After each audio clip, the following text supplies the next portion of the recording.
Oke, baik teman-teman semua yang sudah hadir, silahkan dibaca lagi tata tertibnya ya. Insya Allah acara akan kita mulai dalam waktu 20.15. Insya Allah 5 menit lagi akan kita mulai acaranya. Oleh karena itu siap-siap dan fokus dan baca tata tertib insya Allah. Syukran jazilan.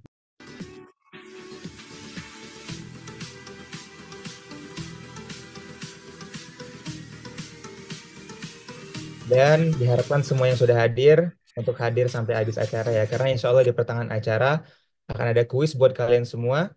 Dan bagi yang bisa menjawab kuis, insya Allah akan ada reward dari panitia. Oleh karena itu stay tune sampai akhir acara. Insya Allah 4 menit lagi kita mulai. Setelah 4 menit, saya akan menyerahkan acaranya ke MC. Mbak MC, siap?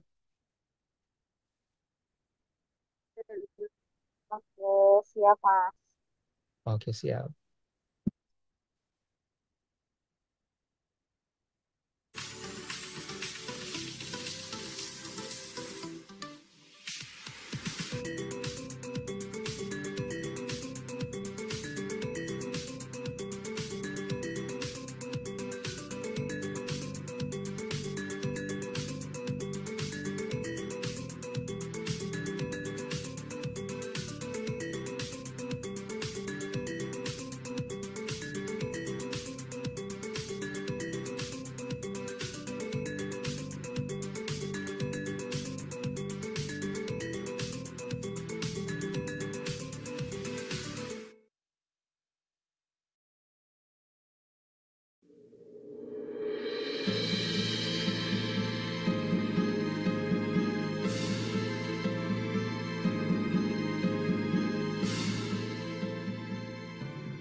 Oke, baik teman-teman semua. 3 menit lagi insya Allah akan kita mulai.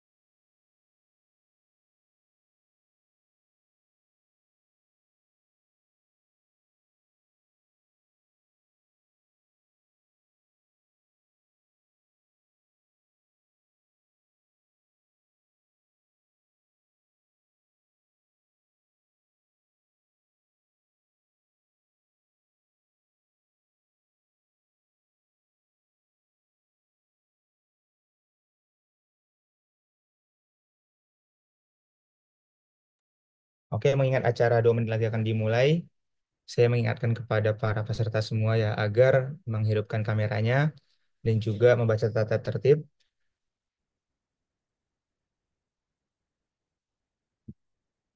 Insya Allah acara akan dimulai 1 menit lagi. Baik, mohon perhatian, acara akan segera dimulai. Kami mohon kepada hadirin sekalian agar membuka kamera device masing-masing dan menonakkan mikrofonnya terlebih dahulu. Terima kasih.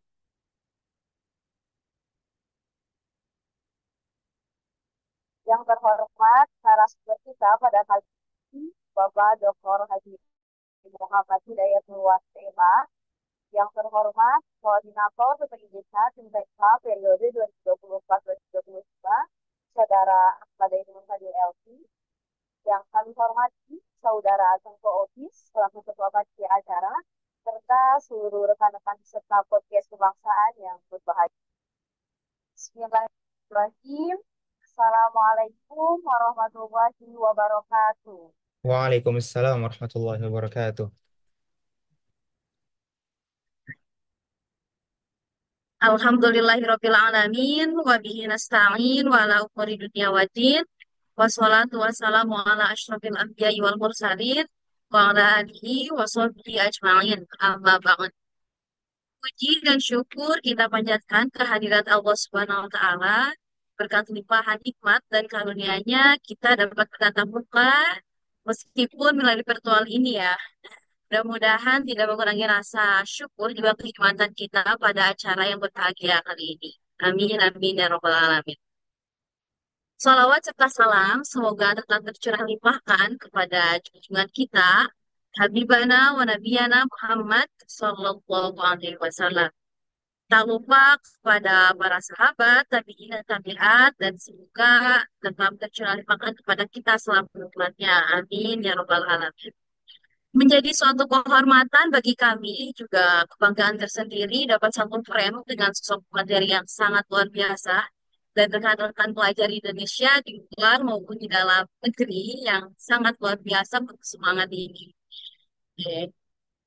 Pada kesempatan kali ini, saya diamanati untuk menjadi pembawa acara pada acara kita, yaitu podcast kebangsaan, dengan tema Nanti Kita Bangun Negeri ini yang mudah-mudahan dapat berjalan dengan lancar dan diridhoi oleh Allah Subhanahu wa taala. Amin, amin ya robbal alamin. Untuk selanjutnya, perkenankan saya untuk membacakan susunan acara kita pada kesempatan kali ini.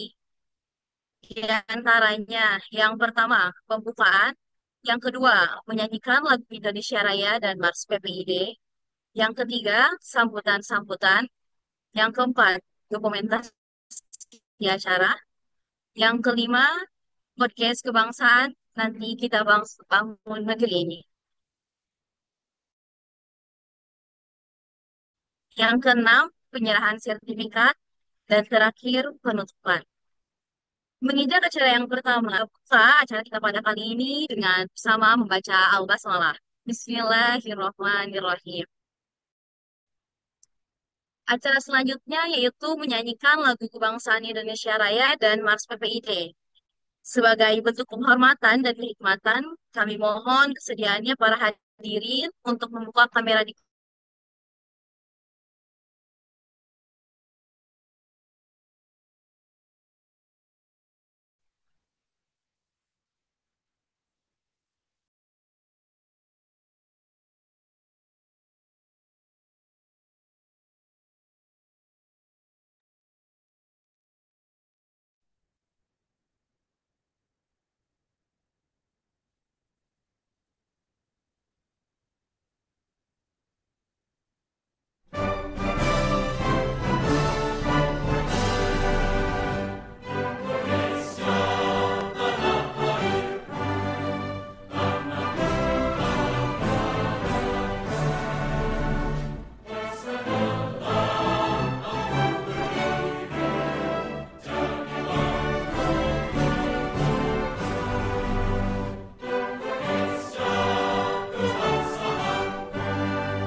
pelajar Indonesia, putra-putri terbaik bangsa, berdedikasi membangun negeri, menuntut ilmu dan berprestasi.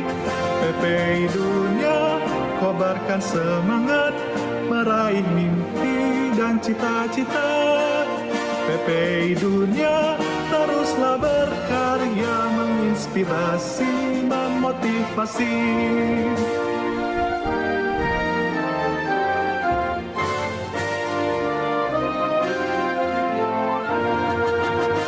Perhimpunan ajar yang berbudi mulia, kita bersama membangun bangsa, pantang menyerah, kita pasti bisa.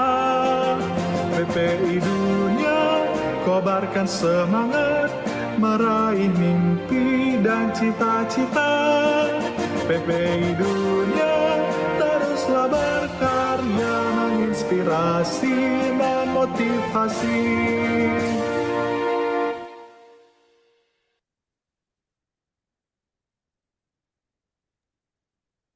Baik, hadirin sekalian, acara selanjutnya kita akan simak dengan seksama beberapa sambutan.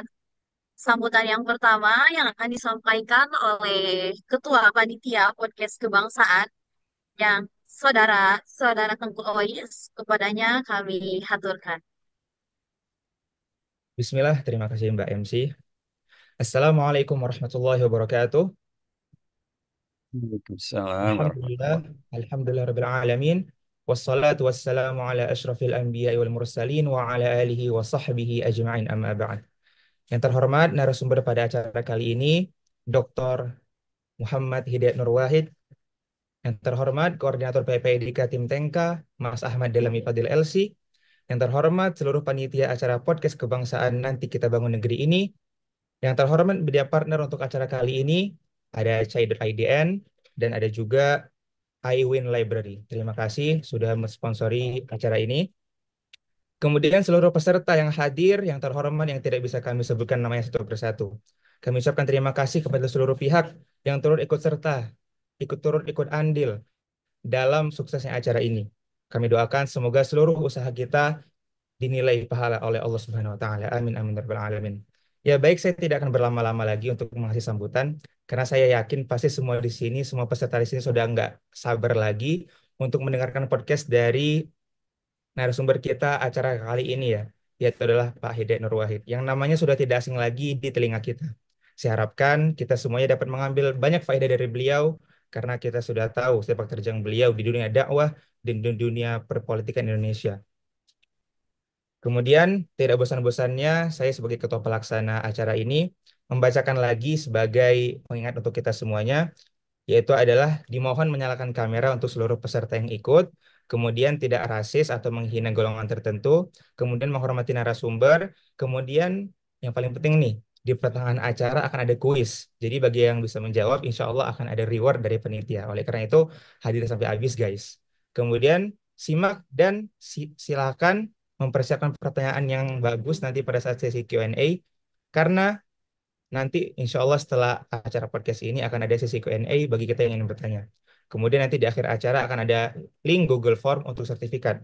Jadi pastikan hadir sampai akhir ya guys. Kami tunggu di acara podcast kali ini. Syukron, wabillahi taufiq wal hidayah. Wassalamualaikum warahmatullahi wabarakatuh. Waalaikumsalam warahmatullahi Warahmatullahi wabarakatuh. wabarakatuh. Kami ucapkan terima kasih kepada Saudara Tengku Ois selaku Ketua Panitia Podcast Kebangsaan yang telah menyampaikan sambutannya. Sambutan selanjutnya yang akan disampaikan oleh Ketua Koordinator PPIDK Tim TK periode 2024-2025, Saudara Ahmad Dailami Fadil LC, dengan segala hormat kami haturkan.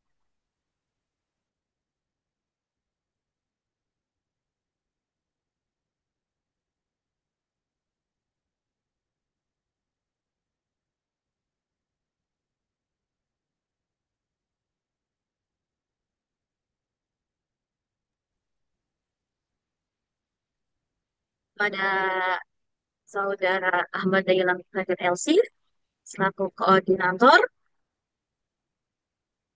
atau yang mewakili.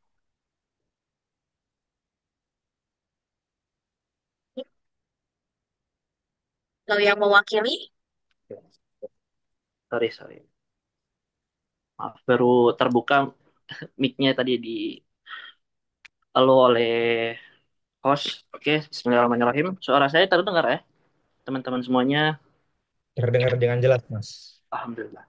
Assalamualaikum warahmatullahi wabarakatuh. Waalaikumsalam warahmatullahi wabarakatuh. Alhamdulillah, nahmaduhu wa nasta'inuhu wa nastaghfiruh wa na'udzu billahi min syururi anfusina wa min sayyiati a'malina may yahdihillahu fala mudilla lah wa may yudlil fala hadiyalah wa nashhadu an la ilaha illallah wahdahu la syarika lah wa nashhadu anna sayyidina Muhammadan abduhu wa rasuluh la nabiyya ba'da. Yang terhormat, yang kami muliakan, Bapak Dr. Haji Muhammad Hidayat Nur Wahid, LCMA, selaku pemateri pada dan Wakil Ketua MPR RI, yang kami hormati Ketua Kepala Pusat Kajian dan Literasi, Mas Izul Muto, dan yang kami hormati Kepala Pusat Kajian, Mas Ihsan Sanjaya, dan tentunya yang sangat-sangat berkontribusi berlangsungnya acara ini dan kesuksesan acara podcast Nanti Kita Membangun Negeri hari ini adalah Mas Tengku Wais dari PPMI Arab Saudi, beliau selaku Ketua Panitia, serta dari para media partner DN iWin Library. Terima kasih atas partisipasi dan kerjasamanya.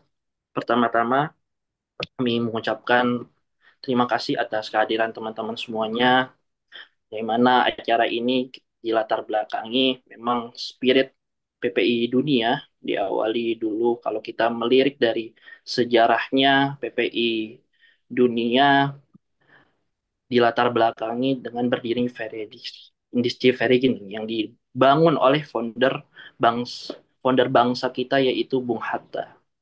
Bung Hatta ketika tahun 1920 mendirikan PPI, yang ini menjadi asal mula PPI dunia, lalu lahirnya butir-butir Pancasila kalau kita kita rujuk beberapa buku, contoh dari karya Pak Yudi Latif, Negara Paripurna, itu eh, kontribusi dari diaspora pelajar Indonesia kita yang ada di luar negeri.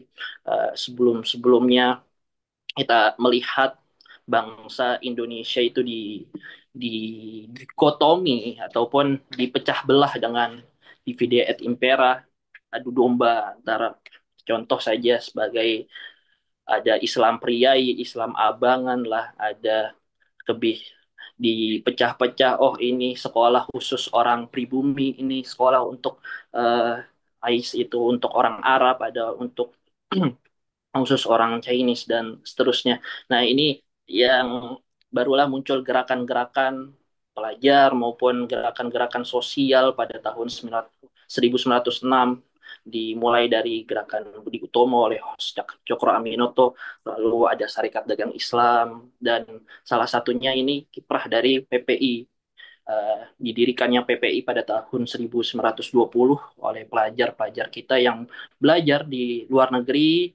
Kita melihat bahwa mahasiswa itu memikul peran yang sangat besar sebagai agent of change, social control banyak sekali. Kalau teman-teman melihat, memang mahasiswa orang yang paling berpengetahuan, orang yang paling berpendidikan, orang yang paling, kalau kita melihat apalagi siswa itu sudah tanggung jawabnya besar. Kita harus melihat lagi kondisi masyarakat, bukan hanya soleh secara individu, tapi kita soleh juga secara gerakan sosial. Dan inilah yang kita bawa, embrio ini oleh founder bangsa kita bawa pada tahun 2004, adanya temu ilmu mahasiswa internasional di London, dan ini menjadi lahirnya PPI Internasional pada tahun 2007, dirembukan di Sydney, Australia. Lahirlah PPI Dunia. Lalu ketika banyaknya negara yang terhimpun di PPI Dunia ini, kita bagi-bagi kawasannya, ada yang di Asia Oseania, ada yang di Amerika Eropa, dan salah satunya ini adalah PPIDK Timur Tengah dan Afrika, menghimpun 19 PPI negara. Itu secara singkat dari PPIDK Tim TK, mengapa tadi juga kita nyanyikan Mars PPI Dunia, Pas PPI Dunia untuk tujuannya apa? Kita untuk membangun negeri dari embrio Bung Hatta ya, ketika itu zaman penjajahan melawan kolonialisme, yang ini kita bawa kepada spirit untuk membangun negeri kita sebagai fungsi diplomat ya. Sebaik-baiknya manusia adalah yang bermanfaat bagi orang lain. Khairun nas anfa'uhum linnas. Nah, kalau kita merujuk dalam Al-Quran ada tiga kata al-insan, anas, al-bashar yang semua merujuk pada arti manusia. Nah, al-insan al-insan sebagai manusia, makhluk yang intelektual, akademis, yang bisa berpikir, menempuh jalannya sendiri. Uh, dan al-bashar sebagai makhluk biologis, bagaimana penciptaan dari ujung rambut kita sampai kaki kita itu loh, karakteristik mahasiswa, karakteristik manusia sebagai makhluk biologis. Dan yang saya ingin notice adalah Anas, manusia sebagai makhluk sosial. Nah, makhluk sosial itu kita kita punya tanggung jawab sosial untuk membangun negeri ini. Kenapa ada acara podcast kebangsaan ini? Kita ingin meningkatkan kesadaran kita untuk membangun negeri, apa yang telah dikatakan oleh para pendiri bangsa kita, contohnya dari berbagai ormas, dari founder, uh, dari pendiri pendiri Muhammadiyah.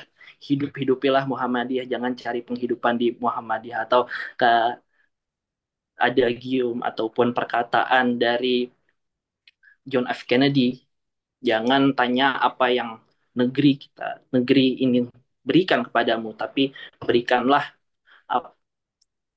apa yang kamu beri, tanyakan apa yang bisa kamu berikan kepada negerimu. Nah, itu yang kita ingin tekankan apa yang bisa kita berikan ke negara kita. Dan disinilah kita mengundang Pak HNW, bagaimana sosok pemimpin yang bisa dipercaya oleh masyarakat, terjun di politik, bagaimana kita aware terhadap bangsa negeri kita, mahasiswa bertanggung jawab secara sosial.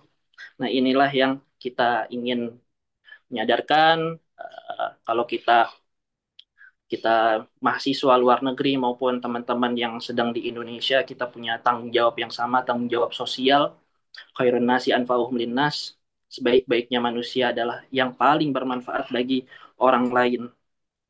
Yaitu uh, di akhir kata saya ingin mengutip dari perkataan Bung Hatta, founder dari PPI di zaman 1920, kita untuk menyuarakan apa yang menjadi aspirasi kita, ya fungsi diplomat, kawan-kawan yang ada di luar negeri, satu teladan itu lebih berharga daripada 1.000 nasihat. Kalau seribu perkataan itu akan kalah dengan satu keteladanan, kita akan dilirik oleh banyak orang di seluruh dunia. Indonesia ini kita mempunyai peran yang strategis, dan kitalah yang menjadi penerus bangsa, kita yang akan meneruskan bangsa Indonesia ke depannya. Terima kasih. Saya serahkan kembali ke panitia. Bila taufik wal hidayah. Wassalamualaikum warahmatullahi wabarakatuh. Waalaikumsalam Assalamualaikum warahmatullahi warahmatullahi wabarakatuh. wabarakatuh. Jadi kami ucapkan terima kasih kepada Saudara Ahmad Dailami Fadil LC selaku Koordinator PPIDK Tim NK periode 2024-2025 yang telah menyampaikan sambutannya. Baik, sebelum berlanjut ke acara inti, kita lakukan sesi dokumentasi terlebih dahulu. Dimohon kepada segenap hadirin sekalian agar senantiasa membuka kamera device-nya masing-masing untuk kemudian kita foto bersama. Pada operator, kami persilahkan. Panduan saya hitung ya. Oke, 1, 2, 3. Oke, boleh sekali lagi? 1, 2, 3. Oke, baik. Baik, hadirin sekalian, tibalah kita di puncak acara, yaitu podcast kebangsaan. Dengan tema, nanti kita bangun negeri ini. Untuk sementara, acara saya serahkan kepada moderator yang akan memandu acara kita. Kami sambut Saudara Abdul Aziz Syamsadis MA. Dengan segala hormat, acara kami haturkan.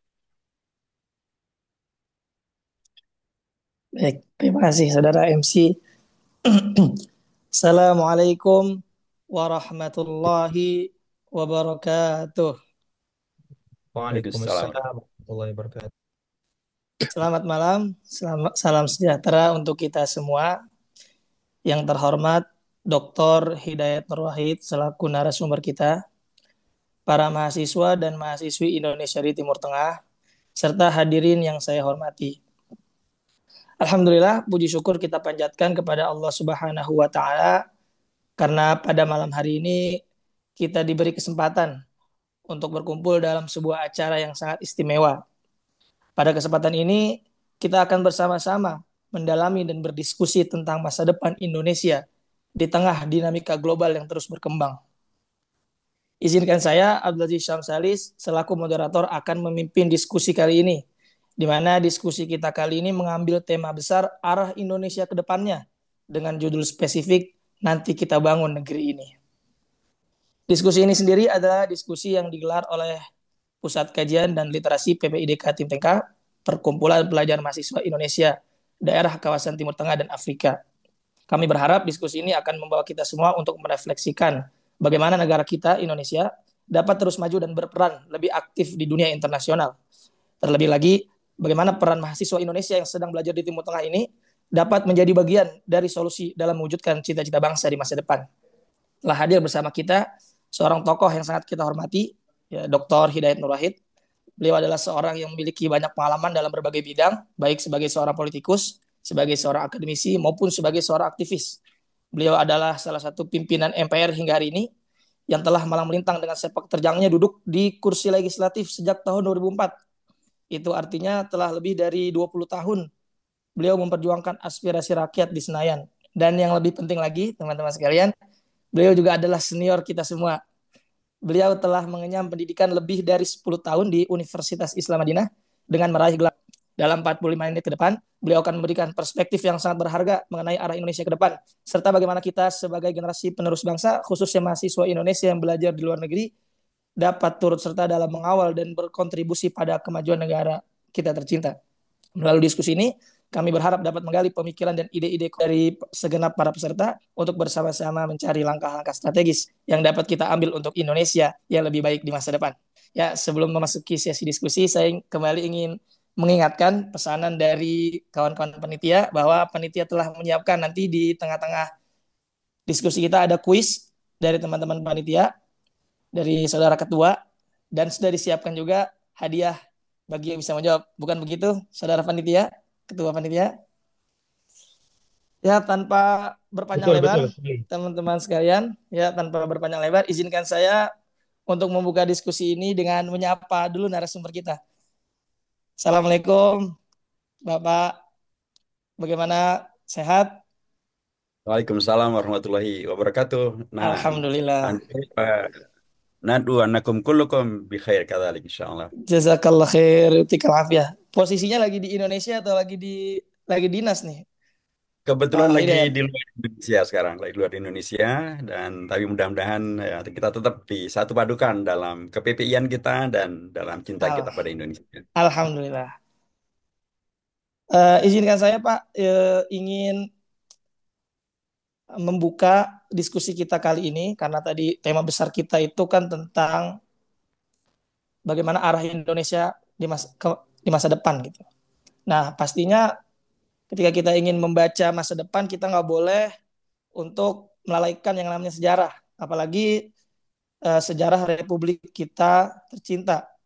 Juga agar kita ini sebagai generasi muda, sebagai mahasiswa Indonesia khususnya yang ada di Timur Tengah, tetap terhubung dengan akar sejarah Republik kita. Jadi kan salah satu krisis anak muda hari ini kan kehilangan keterhubungan dengan akar sejarah negara kita. Nah, yang ingin kami dapatkan perspektifnya dari Bapak, kalau kita baca perjuangan dari Bapak pendiri bangsa kita, itu kan sebetulnya dia adalah leburan dari berbagai macam latar belakang dan pemikiran gitu. Kalau itu dijelaskan oleh Elson lah dalam bukunya Idea of Indonesia.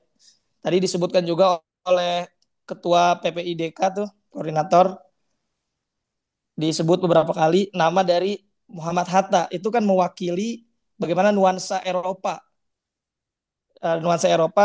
di tengah-tengah Bapak pendiri bangsa kita. Nah, sebagai contoh dari kalau kita lihat dalam daftar panitia 9 misalkan, itu kan ada beberapa orang yang mewakili dengan tanda kutip orang menyebutnya akal Timur Tengah atau akal Islam lah. Seperti misalkan Abdul Wahid Hashim atau Bapak Agus Salim. Gitu. Agus Salim ini kan alumni Saudi juga lah. Pernah berguru waktu di Jeddah dengan Syekh Ahmad Khatib Minangkabau. Nah pertanyaan kita Pak, dari komposisi ini, kita ambil contoh misalkan panitia 9. Ada beberapa tadi yang memang memberikan nuansa lah. Nuansa Timur Tengah atau Islam. Sebagaimana juga ada nuansa Eropa yang diwakili oleh Muhammad Atta misalkan. Nah itu bagaimana Bapak melihat komposisi ini? Apakah Bapak puas dengan komposisi ini dan ada relevansinya bagi kita sebagai generasi untuk senantiasa melanjutkan dan menghidupkan kembali ya komposisi seperti ini kurang lebih. Itu mungkin pertanyaan pembuka kita pada diskusi kita kali ini. Silakan. Baik.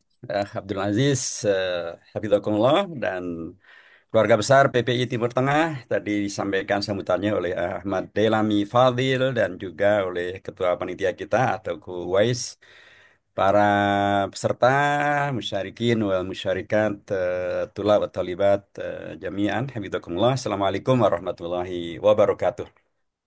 Waalaikumsalam warahmatullahi wabarakatuh. Assalamualaikum. صوتي مسموع جيدا لديكم جميعا إن شاء الله. جيدا Jade, بالضبط. Ustaz. Baik, alhamdulillah. إذا الحديث معكم باللغة العربية ولا بالإندونيسية؟ زي ما بدك دكتور. زي ما بدك. هذه لهجة عامية مصرية ولا لهجة عامية لا شام سورية؟ شام شامية. شام. نعم. احنا ابناء تمام. شام دكتور. ما شاء الله. إذا ما شاء الله لكم الآن يعني إمكانية لتأسيس التاريخ الجديد مع أحمد شرع وتطورات صحيح الخيرات في صحيح الشام. صحيح صحيح.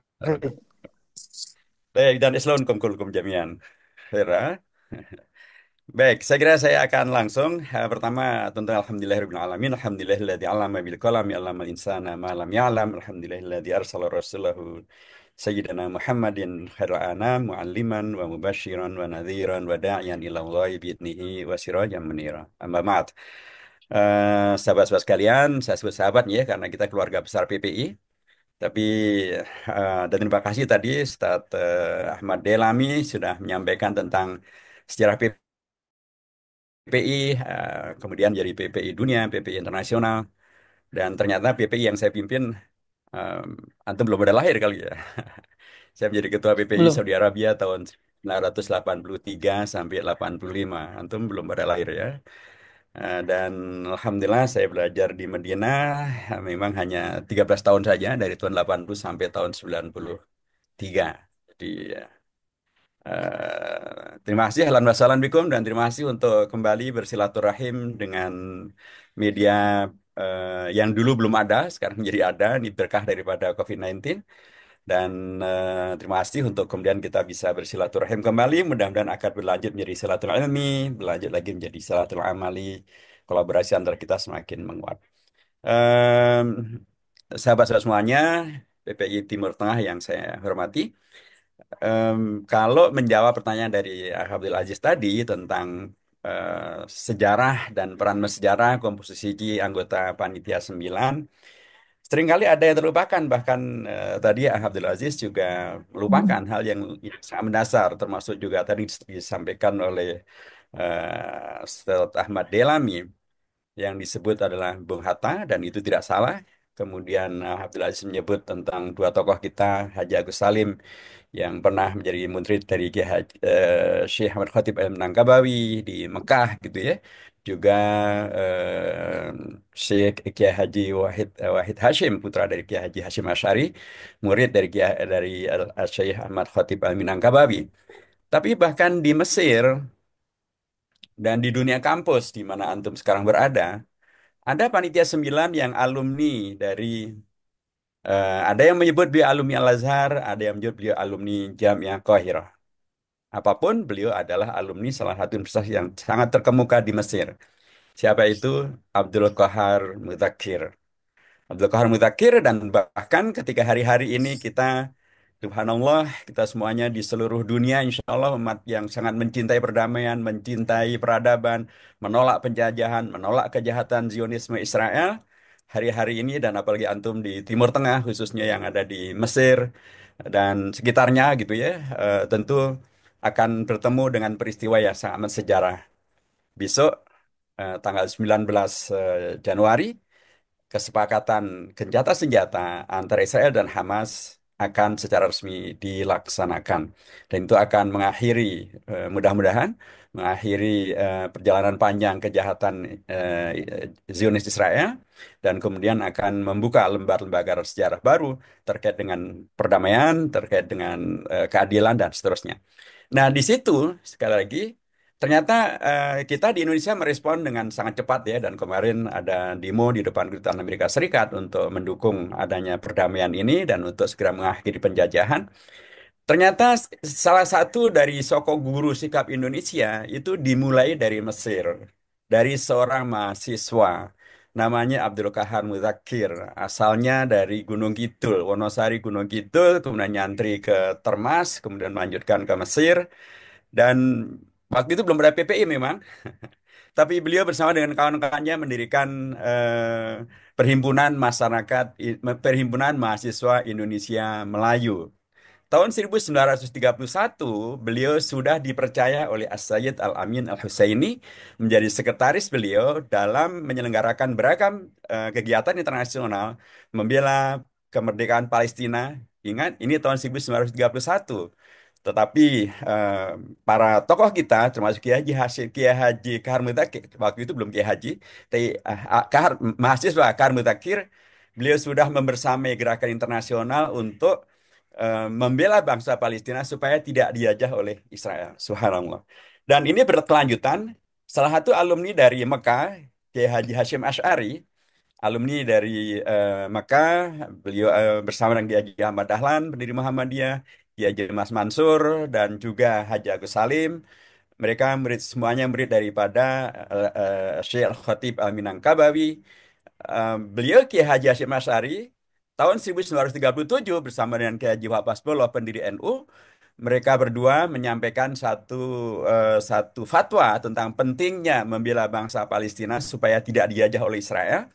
Dan Kiai Haji Hashim Asy'ari menyampaikan satu ungkapan yang sangat luar biasa, pentingnya peringatan Isra dan Mi'raj tanggal 27 Rojab itu dijadikan sebagai peristiwa Rojaban. Rojaban yaitu peristiwa di tanggal 27 Rojab untuk selain daripada memperingati Isra dan Mi'rajnya Nabi besar Muhammad SAW, juga memperingati tentang Masjid Al-Aqsa, eksistensi Masjid Al-Aqsa supaya tidak dijajah oleh Israel. Subhanallah, kita mendapatkan satu sejarah yang begitu luar biasa tentang sikap dari mahasiswa Indonesia di Timur Tengah, alumni mahasiswa Indonesia di Timur Tengah sejak bahkan kalau ukurannya adalah Haji Kahar Muzakir sejak tahun 1931, kalau ukurannya dengan alumninya yaitu Kiai Haji Hashim Asy'ari yaitu sejak 1937, ini jelas luar biasa. Dan itu artinya adalah bahwa kalau tadi ditanyakan tentang Panitia 9 itu di sana ada Kiai Haji Kahar Muzakir dan putra daripada Kiai Haji Hashim Asy'ari yaitu Kiai Haji Wahid Hashim. Eh, Alur Timur Tengah jelas amat sangat kuat di sini. Akan kita lihat eh, kalau ukurannya ada tentang Pancasila itu sendiri, kita akan mengetahui ada Panitia 9 nanti menyepakati tentang ideologi bangsa yaitu Pancasila. Dulu ketika dipidatokan oleh Bung Karno, Pancasila itu bentuk baik bentuk maupun juga susunannya berbeda. Tetapi ketika kemudian dibahas di Panitia 9 disepakati, memunculkanlah beragam peristilahan yang saya yakin ini ada peran serta daripada alumni Timur Tengah, karena ungkapan-ungkapan ini tidak mungkin muncul dari tokoh-tokoh yang pendidikan agamanya biasa-biasa saja, apalagi kalau pendidikan agamanya sangat sangat sangat rendahan. Misalnya di sila kedua ada kemanusiaan yang adil dan beradab. Kata-kata adil dan beradab disertakan dalam kemanusiaan itu pasti pendekatan yang mendalam dari kajian syariahnya. Kemudian sila yang keempat, kerakyatan yang dipimpin oleh hikmat kebijaksanaan dalam permusyawaratan perwakilan. Ini dasar sekali.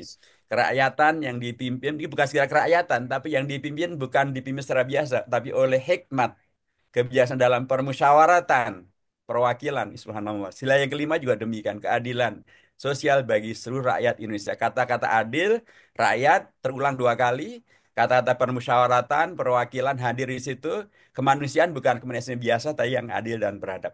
Itu semuanya saya yakin di sana ada peran daripada empat tokoh umat Islam, anggota Panitia 9, yang memberikan warna yang luar biasa. Jumlahnya hanya empat, tetapi mereka adalah para ulama yang tangguh, para pejuang yang tangguh, para pencinta agama dan pencinta Indonesia yang tangguh. Karenanya mereka tidak takut untuk berkontribusi, tidak ragu untuk memberikan yang terbaik, dan ternyata diterima. Sehingga menjadilah seperti Pancasila yang kita hafalkan sekarang. Nah, yang sangat menarik juga adalah terkait dengan perkembangan hari ini di Timur Tengah dan sikap Indonesia yang selalu merujuk pada pembukaan Undang-Undang Dasar. Alinea pertamanya jelas sekali menyebutkan tentang kemerdekaan adalah hak segala bangsa dan karenanya penjajahan harus dinyahkan dari muka bumi karena tidak sesuai dengan prinsip keadilan dan juga prinsip kemanusiaan. Eh, saya berkeyakinan begitu yang mengusulkan ungkapan-ungkapan di alinea pertama. Termasuk diantaranya adalah Kiai Haji Kahar Mudakir. Karena beliau sejak tahun 31 sudah aktif di dalam pergerakan untuk membela bangsa Palestina supaya tidak dijajah, membela bangsa Indonesia supaya mendapatkan pengakuan dari bangsa-bangsa di Timur Tengah, dan terjadilah itu. Karenanya sekali lagi, sekalipun jumlahnya tidak mayoritas, tetapi sesungguhnya empat dari sembilan ini, empat tokoh kita ini yang mewakili Ormas NU, Muhammadiyah, mewakili partai politik maupun juga mewakili Ormas secara proporsional sudah terwakili proporsinya. Kalau ukurannya adalah keagamaan dari sembilan anggota panitia 9 itu, delapannya adalah beragama Islam, hanya satu yang beragama non-Islam, tetapi mereka menjadi satu kesatu paduan dan itu adalah sejarah yang sangat penting untuk kita maknai sekarang dan ke depan. Dan apalagi di alinea keempatnya, dan inilah yang kita bicara tentang Indonesia ke depan.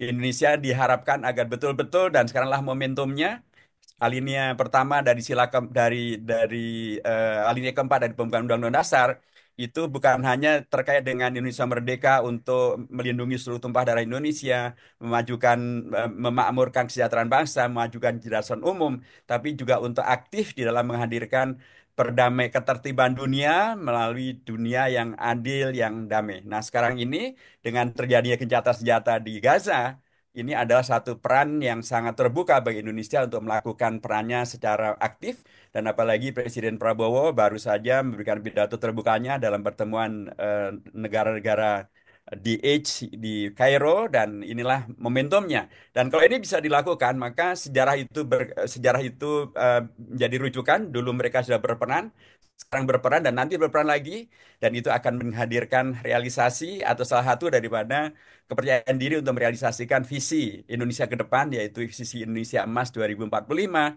di mana di dalam visi disebutkan agar Indonesia akan menjadi negara Nusantara yang berdaulat, yang maju, dan yang berkelanjutan. Itu semuanya akan jadi semangat mungkin ketika momentum-momentum besar yang hadir sekarang ini bisa dimaksimalkan, melanjutkan sejarah, dan kemudian konstitusi tetap dilaksanakan, menatap ke depan dengan memaksimalkan kepercayaan dunia internasional, terutama terkait dengan masalah Timur Tengah, dalam hal ini adalah Palestina dan Gaza. Baik, kita teman-teman sekalian mendapatkan perspektif yang begitu sumuli, gitu menyeluruh, sampai diceritain juga bagaimana sejarahnya. Akan tapi dari jawaban yang dipaparkan oleh Bapak, artinya sebetulnya mahasiswa di Timur Tengah ini memiliki kebanggaan lah, terutama atas sejarah para senior-senior yang terdahulu. Sejarah yang sangat membanggakan lah.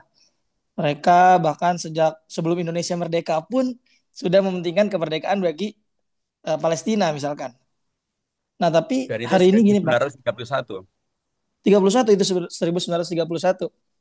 Nah, akan tapi kalau kita sekarang menyimak atau para pengkaji baik di Indonesia ataupun di luar negeri, ada satu dan itu saya lihat juga menjangkiti lah mahasiswa Indonesia di Timur Tengah, yaitu bagaimana mereka ini cenderung mementingkan percakapan-percakapan tentang individu ketimbang membuka diskusi-diskusi atau membuka eh, percakapan yang berkaitan dengan masyarakat ataupun negara.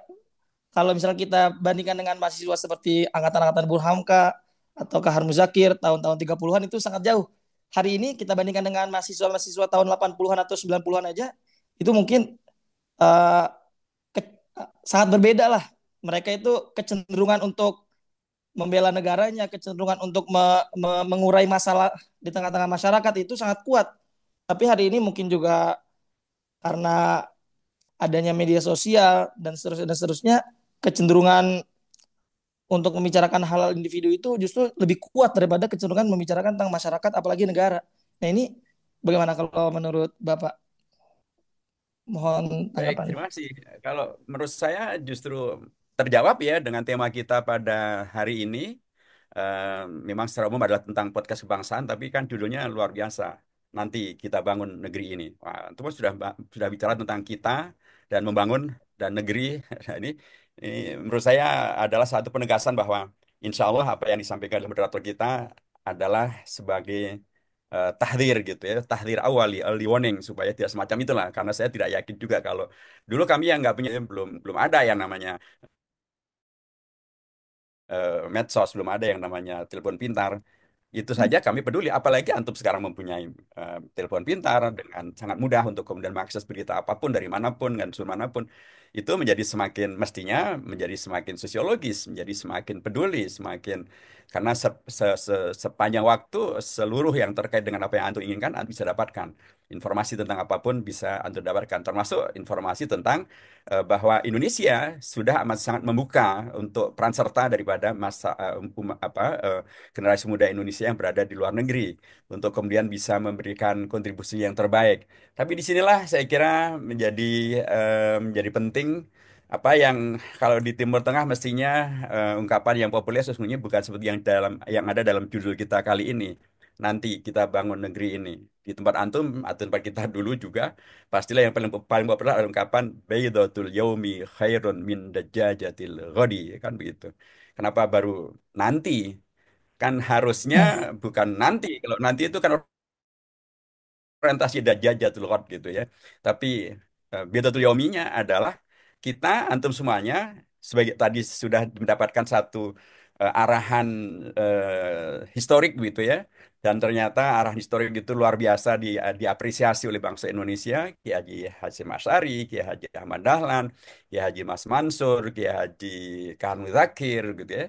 Peran-peran mereka demikian sangat diapresiasi dan itu terus berkelanjutan. Adanya NU, adanya Muhammadiyah itu kan didirikan oleh alumni Timur Tengah, alumni Mekah gitu kan. Dan ternyata mereka bisa gitu. Nah, kalau mereka dengan segala keterbatasannya bisa, keterbatasan komunikasi maksud saya, apalagi antum dengan segala keterbukaannya, tentu menjadi lebih lebih mungkin. Dan untuk itulah karenanya ungkapan yang juga pastilah populer di dunia pesantren dan saya kira juga di dunia kampus kita di Timur Tengah, bahwa syai'i la yu'tih, ini saya kira memang menjadi menggedor. Kalau kita memang tidak punya kepedulian, ya kita tidak bisa memberikan kepedulian. Padahal baik dalam konteks sejarah maupun dan apalagi dalam konteks kajian intelektual yang kita tekuni di Timur Tengah, dan itu pastilah sebagian besarnya ada terkait dengan masalah ulum syar'iyah.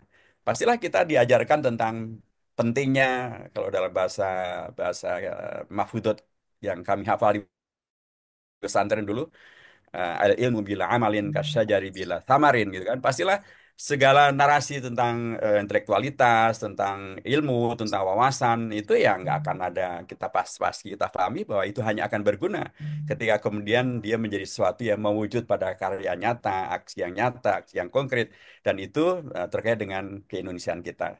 Karenanya saya ingin tegaskan kembali bahwa Indonesia Emas tahun 2045 yang dicanangkan oleh pemerintah, oleh Indonesia secara negara, karena itu sudah menjadi keputusan nasional, ini tidak mungkin kita dekati dengan tadi fakir layoti. Kalau kita tidak punya wacana dan wawasan tentang hal ini, ya kita akan gampang untuk berkontribusi. Padahal dengan sesungguhnya tadi di depan sudah kami sampaikan, kita dibekali dengan satu kontribusi sejarah yang luar biasa. Dan nomor dua, kita juga sebenarnya dibekali dengan beragam hal yang memungkinkan kita bisa berkontribusi untuk kemaslahatan lebih luas dalam konteks kebangsaan maupun juga dalam konteks masa depan Indonesia.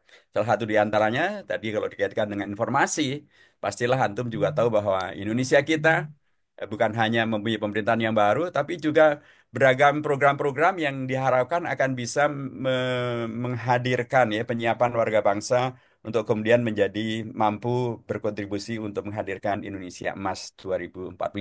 Salah satu di antaranya adalah Baik, ya komitmen untuk menghadirkan pendidikan yang lebih berkualitas melalui sumber daya manusia yang lebih berkualitas, karena itulah salah satu tolak ukur yang paling utama untuk bisa menghadirkan emas tahun 2045, yaitu hadirnya sumber daya manusia yang berkualitas. Dan antum sudah jauh-jauh pergi sampai ke Timur Tengah, kalau tidak berkualitas pastilah antum tidak menginginkan kondisi pemubadiran baik, potensi. baik. Baik, terima kasih banyak Bapak. Sebelum kita beranjak ke nanti ya, saya ingin bertanya seputar tentang demokrasi di Indonesia. Ada satu hal lagi nih Pak. Merespon pertanyaan sebelumnya dan juga jawaban yang telah Bapak terangkan. Jadi gejala-gejala apatis yang ada, mudah-mudahan ini gejala-gejala apatisnya salah ya, apa namanya kesimpulannya, yang ada di tengah-tengah generasi hari ini, dan juga mungkin dengan sangat mudah beberapa kita melihat gejala tersebut di tengah-tengah mahasiswa Indonesia di Timur Tengah, ternyata menurut mereka itu bukan tanpa alasan, karena mereka misalkan di tahun politik tahun lalu, tahun 2024 itu mereka menyaksikan realitas yang seakan menakut-nakuti mereka bahwa yang muda itu emang bisa maju hari ini gitu. Tapi yang muda yang akhirnya mendapatkan panggung untuk berkontribusi itu bukan sembarang anak muda, tapi ternyata anak muda ini anaknya siapa, anak muda ini keponakannya siapa, yang intinya seakan-akan harus menguasai modal atau kapital yang sangat besar gitu Pak.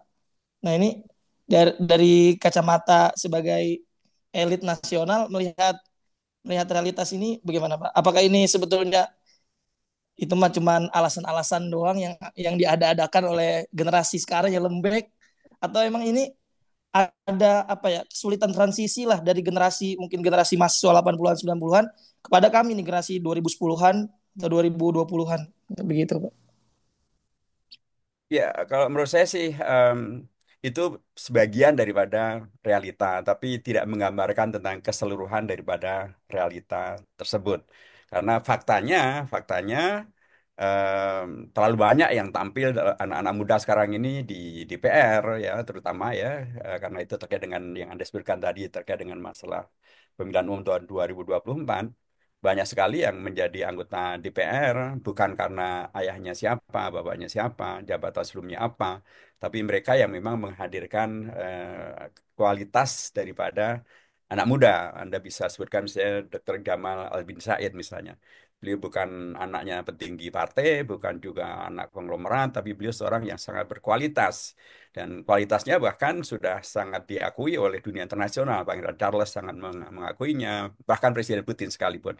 Jadi saya lebih cenderung dengan pendekatan yang populer ya, dalam satu ungkapan yang sangat-sangat masyhur. Ungkapannya adalah daripada kita mengutuki gelap gulita malam, lebih baik menyalakan obor. Sebab kalaupun kita mengutuki gelap Baik, gulita malam, kita terus menghadirkan apatisme, memang jadi solusi.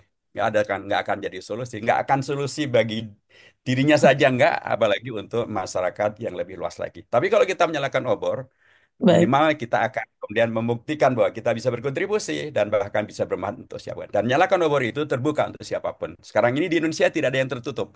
Semuanya dimungkinkan, tapi memang kaidahnya adalah bahwa kidusyai layoti.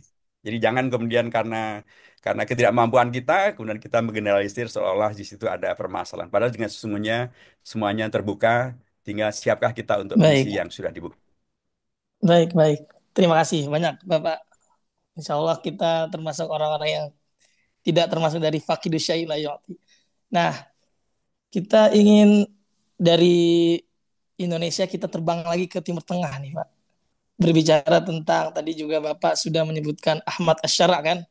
Ini kurang afdol kalau kita nggak menyinggung juga bagaimana kondisi geopolitik di Timur Tengah. Nah, kalau kita berkaca dari indeks demokrasi yang biasa kita akses, misalkan dari di ekonomis itu yang biasa tahunan mengeluarkan indeks demokrasi, Indonesia ini kan termasuk negara dengan mayoritas Muslim yang indeks demokrasinya bisa dibanggakan lah ketimbang negara-negara Muslim lainnya.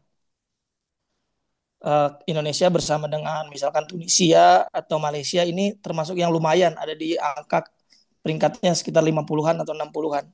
Nah, sedangkan negara-negara Timur Tengah lainnya itu berada di posisi-posisi bawah tuh jauh. Nah, kita sebagai masyarakat Indonesia, sebagai mahasiswa secara khusus, menurut Bapak perlu nggak untuk melakukan ikhtiar-ikhtiar untuk ikhtiar-ikhtiar itu seperti tukar pikiran atau orang sini mengatakan tabadul khibroh bagi masyarakat bangsa Arab terutama untuk mempercepat transisi mereka dalam demokrasi atau kita udah nggak usah ngurusin negara-negara ini dan kita yang penting cepat-cepat studi di sini pulang aja ke Indonesia karena terlalu nggak memungkinkan kalau kita juga berusaha untuk membantu transisi demokrasi mereka. Nah, kalau menurut Bapak yang sudah tinggal kurang lebih 13 tahun di Timur Tengah ini gimana Pak? Mungkin bisa silakan. Ya, baik. Terima kasih. Memang ada beragam perkembangan demokrasi dan demokratisasi di Timur Tengah gitu ya. Kita juga melihat apa yang terjadi di Turki, apa yang juga terjadi em, di di Syam atau di Syria, kemudian apa yang terjadi juga di Aljazair, apa yang terjadi di Tunisia, apa yang terjadi juga di tempat-tempat yang lain juga. Tapi menurut saya memang eh, kondisinya tidak semuanya sesuai yang kita harapkan dalam artian semuanya seperti yang kita bisa berkontribusi maksimal untuk mewujudkannya. Tetapi yang sangat jelas bahwa antum di tempat antum masing-masing diberi keleluasaan untuk mempelajari dan tafaqquh fiddin dalam pengertian yang seluas-luasnya dan sedalam-dalamnya. Dan antum pastilah akan sangat dipentingkan kehadiran antum dan kontribusi antum untuk Indonesia. Itu yang paling utama. Jadi jangan sampai malah keinginan antum untuk berkontribusi untuk demokratisasi di Timur Tengah, tapi justru menghambat potensi antum untuk bisa menjadikan diri antum semuanya sebagai sumber daya manusia unggul untuk melanjutkan perjuangan di Indonesia, tapi menjadi terhambat karena faktor-faktor yang ada di Timur Tengah itu sendiri. Menurut saya dua hal yang kemudian tidak tidak penting, tidak perlu untuk kemudian membuat kita menjadi pesimistik. Yang ada di Timur Tengah adalah sesuatu yang eh, pasti sudah ada yang memikirkan dan juga sekaligus juga ada upaya untuk menyelesaikannya. Dan antum bisa menjadikannya sebagai ibroh untuk kemudian merujuk kepada kajian-kajian ulum syariah yang antum kaji dan kemudian akan antum jadikan sebagai modal untuk bisa dibawa ke Indonesia untuk kemudian di Indonesia menjadi kontribusi berkelanjutan untuk meningkatkan kualitas keumatan di Indonesia supaya dengan umat yang lebih berkualitas di Indonesia baik kualitas fikriyahnya maupun kualitas iktisodiyahnya gitu ya termasuk kualitas istimaiyahnya sehingga nanti pada gilirannya umat Islam di Indonesia akan semakin tadi menghadirkan demokrasi yang substansial, bukan sekedar prosedural. Demokrasi yang substansial itu akan membuktikan bahwa antara keislaman kita dengan kebangsaan kita, dengan keindonesiaan kita adalah menyatu, sehingga ke depan tidak lagi ada semacam fitnah mendikotomi antara demokrasi dengan Islam, antara Islam dengan kebangsaan, dan kemudian menghadirkan konflik berkelanjutan dan tidak pernah selesai-selesai.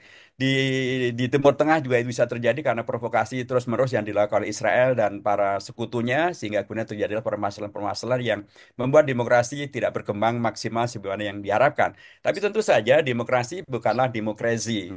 Saya ingin menegaskan bahwa demokrasi ada etikanya, ada aturannya, ada tradisi baiknya gitu. Sementara kalau demokrasi dia mungkin justru akan menghadirkan sesuatu yang maslahat aksia atau natas tabodi, satu hal yang tidak kita harapkan. Tapi kita berharap bahwa dengan keislaman kita akan menghadir dengan ulum syariah yang kita pelajari, antum bisa tetap berkontribusi di tempat antum masing-masing dengan organisasi PPI misalnya, atau bahkan mungkin dengan organisasi di kampus, tetapi tidak tidak kemudian membuat waktu antum tersita habis untuk kemudian memberikan kesiapan diri berkontribusi lebih luas bagi Indonesia yang lebih baik ke depan, supaya Indonesia yang lebih baik dan lebih lebih kokoh kuat itu akan semakin menjadi rujukan terkait dengan bagaimana menghadirkan demokrasi di negeri yang mayoritas penduduknya beragama dalam konteks ini Islam, dan kemudian ternyata antara Islam dengan demokrasi, Islam dan kebangsaan bukanlah dikotomis seperti yang diinginkan oleh kelompok-kelompok di Barat yang ingin menghadirkan fitnah seolah-olah umat Islam itu ada terorisme, anti demokrasi, dan dengan demikian atau umat Islam termasuk alumni Timur Tengah anti negara. Padahal kita di Timur Tengah pastilah diajarkan dalam konteks Al-Quran, pasti kita diajarkan tentang pentingnya mencintai negeri. La uksimu bihadzal balad wa anta hillum bihadzal balad. Kita diperintahkan juga untuk mencintai bahkan tumbuhan, tanaman, gunung-gunung alam, wa tini wa zaitun wa turi sinin wa hadzal baladil amin dan seterusnya. Jadi sekali lagi menurut saya tidak perlu didikotomikan antara kondisi yang ada di Timur Tengah dengan kesempatan antum memaksimalkan waktu, potensi, ketemu dengan para ulama, ketemu dengan maroji seluas-luasnya. Inilah kesempatan antum untuk menempa diri, memperbanyak tabungan ilmu pengetahuan, wawasan, termasuk juga keahlian gitu ya, sehingga nanti bisa disumbangsikan ketika pulang ke Indonesia supaya tadi Indonesia semakin meningkat kualitas berdemokrasinya, umat Islam semakin kokoh dan kuat dalam kontribusinya untuk menyelamatkan masa depan Indonesia, dan supaya dengan demikian maka Indonesia semakin menjadi rujukan terkait dengan kehidupan bernegara di Timur Tengah sekalipun. Demikian. Baik, terima kasih banyak Bapak. Sebelum kita beranjak ke pertanyaan berikutnya ini kayaknya dari teman-teman panitia mau mau menanyakan dulu nih, mau menyebutkan kuisnya dan Ada, ada nanti akan hadiahnya di ya. iya ada hadiahnya nih, ada hadiahnya dan nanti teman-teman peserta bisa menjawab. Silakan dari panitia sudah ada yang siap kah? Oke, baik. Langsung saya aja yang bertanya. Assalamualaikum teman-teman semua. Didengar ya baik-baik kuisnya. Insya Allah kuisnya ini nggak jauh-jauh dari apa yang disampaikan oleh narasumber tadi. Jadi kuisnya ini agak sedikit susah. Ya, oleh karena itu hadiahnya juga tidak kaleng-kaleng ya. Oke, jadi saya ingin bertanya. Tadi Pak HNW atau Pak Hidayat Nur Wahid, Pak Wakil Ketua MPR kita ada berkata satu makalah Arabiah ya, yang berbunyi wa faqidu syai'in la yu'ti ya. Nah, siapa yang bisa menyebutkan makna ya, bukan arti tapi makna dari makalah tersebut? Silakan yang bisa raise hand dan nanti insya Allah di-unmute oleh panitia.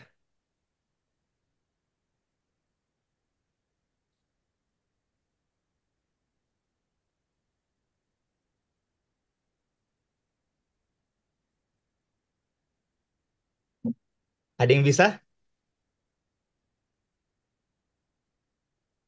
Semuanya bisa, cuman nggak enak mau ngomong gitu. Gimana Mas Abdul Aziz nih? Kira-kira susah nggak nih pertanyaannya? Oh, ini ada nih. Wah, nah ada dari Ada yang Imam ya Imam Imam Nugraha. Nugraha Indonesia. Silakan Imam Nugraha, Saudara Imam Nugraha. Nugraha, silakan. Bentar ya, saya unmute dulu. Insya Allah ya. Berarti beliau mendengarkan dari awal sampai akhir. Berarti. Oke, langsung Mas Imam. Dibuka kameranya dulu, sebutkan dari mana universitasnya, dan lain-lain. Baik, Masya Allah. Assalamualaikum warahmatullahi wabarakatuh. Waalaikumsalam Mungkin warahmatullahi sebelum wabarakatuh. menjawab pertanyaannya, Anda ucapkan terima kasih banyak jazakumullah khairan untuk panitia acara ini. Alhamdulillah kita bisa bertemu dengan Pak HNW walaupun dengan pertemuan virtual. Perkenalkan nama Ana Imam Nugraha, mahasiswa Fakultas Hadis Universitas Islam Madinah, temannya Ustadz Tengku ini, Tengku Wes selaku ketua pelaksana. Masya Allah. Mengenai pertanyaan Ustadz Tengku ini, Faqidu syai la yu'ti, mungkin kita bahas tentang terjemahnya dulu. Faqidu syai la yu'ti berarti orang yang tidak memiliki atau orang yang kehilangan sesuatu tidak bisa memberi sesuatu itu. Nah, maksud dari makalah ini adalah jika kita ingin memberikan sesuatu dan kita nggak punya bekal di bidang itu, maka kita nggak akan bisa beri apa-apa. Kita nggak akan bisa kontribusi apa-apa. Contoh kalau kita mengajar misalnya, kita mengajar nahwu misalnya. Namun kita nggak pernah belajar nahwu sebelumnya, nggak pernah kenal nahwu sebelumnya, maka kita nggak bakal bisa ngajar nahwu tersebut. Mungkin singkatnya begitu, Ustaz. Oke, Masya Allah, syukron Ustadz Imam. Nanti langsung chat Ana langsung, Insya Allah akan ada hadiahnya dari Ana langsung ya. Oke, Masya Allah, tadi itu bukan makna saja ya, tapi itu sepertinya sudah seperti kuliah umum ya, Mas Imam. Ya, syukron, syukron. Saya kembalikan ke moderator. Oke, baik, Waalaikumsalam. Bapak Hidayat Nur Wahid, kita akan melanjutkan nih. Ada beberapa pertanyaan lagi, nggak banyak. Tapi ini pertanyaannya Silakan. nggak kalah menarik. Karena kita juga tadi sudah memperkenalkan Bapak bukan hanya sebagai politisi, tapi juga sebagai akademisi, bahkan juga sebagai aktivis pada tahun-tahun 80-an dan juga 90-an.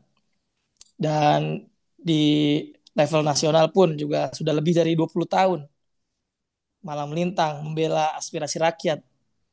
Nah, menurut Bapak, melihat kami-kami ini, para mahasiswa yang berada di Timur Tengah, dengan segenap pengalaman Bapak, itu sektor mana yang kurang tergarap? Yang menurut Bapak sebetulnya ini sektor-sektor yang sangat bisa digarap oleh para mahasiswa Indonesia di Timur Tengah ketika mereka pulang ke Indonesia. Akan tapi sudah bertahun-tahun ini masih kurang tergarap. Nah, itu mungkin pertanyaan kita. Silakan Bapak bisa merespon.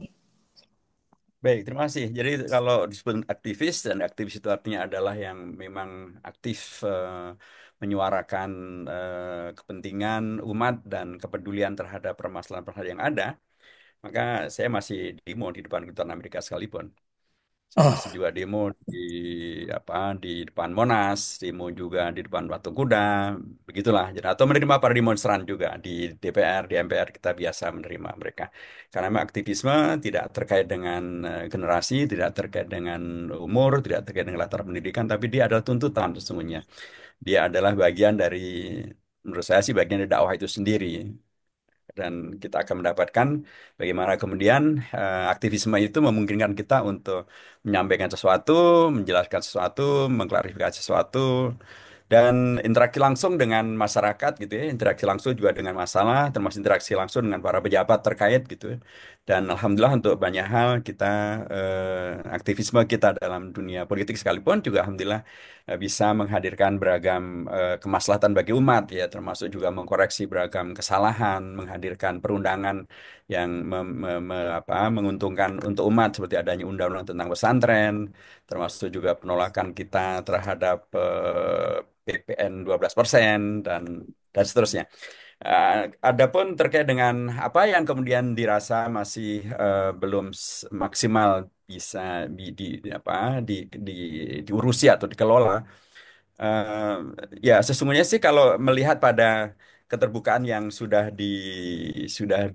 dilakukan di Indonesia, mestinya semua pihak bisa berkontribusi dan karenanya semua masalah bisa diatasi. Tapi kan ternyata ya jangankan pada tingkat yang abstrak semacam ini, dalam tingkat yang nyata saja banyak hal yang sampai hari ini belum terselesaikan. Ya misalnya kalau kita bicara tentang masalah kualitas pendidikan nasional kita, gitu kan. Memang indeks narasi di Indonesia sekarang semakin membaik. Ya. Bahkan di tingkat ASEAN kita sudah masuk di 5 besar, gitu. Dulu kita pernah disebut sebagai nomor 2 terbawah di seluruh dunia, tapi sekarang sudah semakin membaik. Tapi salah satu yang kemudian tetap saja menjadi masalah adalah terkait dengan kebijakan nasional terkait masalah pendidikan. Satu hal yang harusnya sudah selesai kalau merujuk kepada Undang-Undang Dasar yang kita terlibat juga dalam membuatnya, pasal 31 ayat 3. ditegaskan tentang tujuan pendidikan nasional itu bukan untuk menjadi liberal, tidak untuk menjadi sekuler, tidak untuk menjadi Betul. ateistik, tapi untuk meningkatkan keimanan, ketakwaan, akhlak yang mulia, baru dalam rangka mencerdaskan kehidupan bangsa. Ini kan sudah amat sangat jelas gitu ya.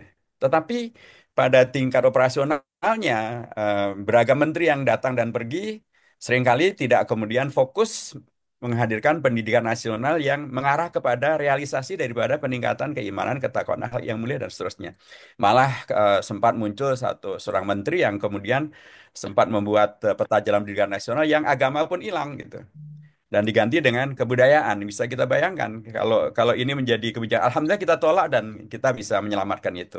Dan kita apresiasi Menteri Pendidikan Dasar dan Menengah kita sekarang, Prof. Abdul Muti, orientasinya sudah semakin sesuai betul ya dengan konstitusi kita. Nah, ini kan satu hal yang sangat mendasar, ini saja nggak selesai-selesai gitu. Jadi ganti menteri, ganti kebijakan, akhirnya menjadi bermasalah. Dan kalau kita lihat dari pendidikan dan kemudian muncul permasalahannya itu memang menjadi sangat meluas. Terkait dengan misalnya tadi IQ-nya bangsa Indonesia ini masih di angka 78, 78, itu rendah sekali. Dan sementara kita membayangkan tentang Indonesia Emas 2045. Tentu ini tidak mungkin kita bisa membayangkan. Dan sekarang heboh terkait dengan masalah untuk menuju kepada Indonesia Emas itu diadakanlah program makan bergizi gratis. Tapi ini sekarang muncul permasalahan karena dimunculkanlah wacana-wacana yang semakin membuat publik miris gitu ya. Salah satu di antaranya kemudian agar zakat membiayai program makan bergizi gratis. Ini tentu satu pencabar adukan yang harusnya sejak dari awal dihindari. Karena betul zakat untuk fakir miskin, tapi kita mengetahui bahwa program makan bergizi gratis itu sumbernya bukan dari zakat, itu dari APBN. Dan sementara dana zakat yang masih sangat terbatas oleh Basnas baru bisa diimpun di angka 1 triliun. Itu kalaupun dibagi untuk fakir miskin saja, itu masih belum cukup fakir miskin di luar pelajar. Masih masih nggak memadai untuk mengentaskan kemiskinan. Apalagi antum semuanya pasti tahu bahwa zakat itu peruntukannya bukan hanya untuk fakir miskin, tapi ada juga enam asnaf yang lainnya. Jadi saya ingin mengatakan bahwa Baik, banyak sekali permasalahan-permasalahan yang harusnya sudah selesai, tapi menjadi tidak selesai-selesai. Karena mungkin salah satu di antaranya ya tadi komitmen besar kita sebagai bangsa untuk betul-betul melaksanakan apa yang menjadi kesepakatan nasional terkait dengan konstitusi, terkait dengan perundangan yang ada, ini belum dilakukan dengan maksimal. Karenanya menurut saya dan salah satu yang bisa dilakukan oleh kawan-kawan kita dari Timur Tengah adalah ya memang mengenali Indonesia gitu ya, dan kemudian mengenali potensi yang antum bisa miliki, ya, potensi yang antum miliki dan antum bisa kembangkan dan antum bisa sumbangsikan ke Indonesia. Fokus saja ke situ. Insya Allah akan bisa menjadi kontribusi yang bermanfaat tanpa kita harus berdebat berkepanjangan tentang ada yang kurang, ada yang lebih. Sudahlah, ini sudah ada yang ngurusin nanti. Insya Allah sekarang baik, antum diri persiapkan diri sebaik mungkin dan Indonesia sangat menanti kehadiran antum kembali. baik. Terima kasih banyak Bapak. Nih kayaknya teman-teman sudah pada nggak sabar mau apa namanya tanya jawab. Sebelum kita buka sesi tanya jawab, pertanyaan terakhir Pak. Untuk menunjukkan kepedulian kita nih terhadap korupsi atau pencegahan korupsi. Nah, pertanyaannya dalam konteks mahasiswa Indonesia nih kita, mahasiswa Indonesia yang kuliah di Timur Tengah dan akan segera berkiprah di Indonesia, apa yang seharusnya bisa kami kontribusikan untuk menurunkan penyakit ini, penyakit korupsi di Indonesia? Ya mungkin ini bisa menjadi ciri khas kita lah, di mana ini adalah ikhtiar kita untuk menurunkan penyakit korupsi yang ada di Indonesia. Ya, silakan. Ya, salah satu di antaranya adalah antum terus menguatkan intelektualisme terkait dengan masalah amanah, terkait dengan masalah Hmm, keberanian menolak kemungkaran, keberanian mendukung yang ma'ruf gitu ya, dan kemudian komunikasikan itu. Karena salah satu yang menjadi permasalahan kita di Indonesia adalah eh, s- apa yang populer disebut sebagai kehancuran satu bangsa bukan karena dominannya para penjahat, tapi karena orang-orang yang hmm, baik tidak berperan untuk menghadirkan perbaikan-perbaikan itu. Nah, perbaikan-perbaikan inilah yang penting untuk pertama diinternalisasi oleh antum semuanya, dan nomor hmm, dua kemudian di lingkungan terdekatnya, organisasi terdekatnya bisa menjadi organisasi yang bisa kita kita percayai dan atau kita komunikasikan sebuah organisasi yang memang sudah lulus dalam hal yang terkait dengan bebas korupsi dan kemudian itu dikomunikasikan terus-menerus. Sehingga masyarakat Indonesia ketika kemudian selalu diingatkan, selalu dicerahkan, minimal mereka akan ngerem gitu ya. Nomor dua, suka-suka mereka akan hidayah untuk kemudian tidak korupsi, dan nomor tiga untuk tidak ikut-ikutan eh, dengan tindakan korupsi. Karena sebagian orang itu berlaku psikologi massa, yaitu bahwa mereka kira bahwa semua orang sudah seperti itu, sehingga kalau tidak ikut akan dianggap sebagai yang aneh. Kalau dalam bahasanya Ronggo Warsito, Betul, amanah betul, zaman Edan, betul. yang pambudi. Kalau kita ketemu di zaman gila ini serba repot. Kalau nggak ikutan gila, dianggap sebagai tidak menguntungkan. Tetapi kan belum mengingatkan bahwa yang terbaik adalah bukan yang ikut-ikutan gila, termasuk ikutan korupsi. Tapi yang tetap eling lan waspodo, tetap zikir, tetap ingat, tetap mengingatkan, dan tetap waspada untuk tidak terlibat dalam korupsi. Dan terakhir saya ingin mengatakan bahwa korupsi itu bukan satu hal yang wajib dan atau bisa diwajibkan. Ibarat bertepuk, maka korupsi itu seperti bertepuk sebelah tangan. Artinya kalau bertepuk sebelah tangan kan mustahil. Artinya kalau kita tidak mau korupsi, ya nggak akan terjadi korupsi. Karena Oh, nggak mungkin orang memaksa kita untuk ikutan korupsi, nggak bisa. Kalau kita nggak mau, hmm, ya nggak akan terjadi. Nah, filosofi tidak mau, semangat tidak mau, giroh tidak mau inilah yang perlu dikembang luaskan. Inilah yang selalu juga kita ingatkan dalam konteks pemilu. Sesungguhnya sudah terlalu sering para ulama menyampaikan ar-rashi wal murtashi wa syahidaihima wa katibaihima finar gitu kan. hmm, Ar-rashi wal murtashi termasuk juga dalam hal ini adalah money politik gitu kan. Nah, ini sudah berkali-kali disampaikan, tetapi masih saja yang tadi pertanyaan awal antum yang antum sampaikan ini kemudian menghadirkan pesimisme karena begitu luar biasanya dan bahkan kemarin disebut begitu menggilanya praktek money politik sehingga kemudian terjadilah kondisi yang tadi menimbulkan pesimisme berikutnya. Padahal sekali lagi kalau kita tidak menerima money politik juga nggak ada masalah. Emang ada calon anggota hmm, dewan atau calon kepala daerah yang bisa maksa kita untuk menerima kan enggak?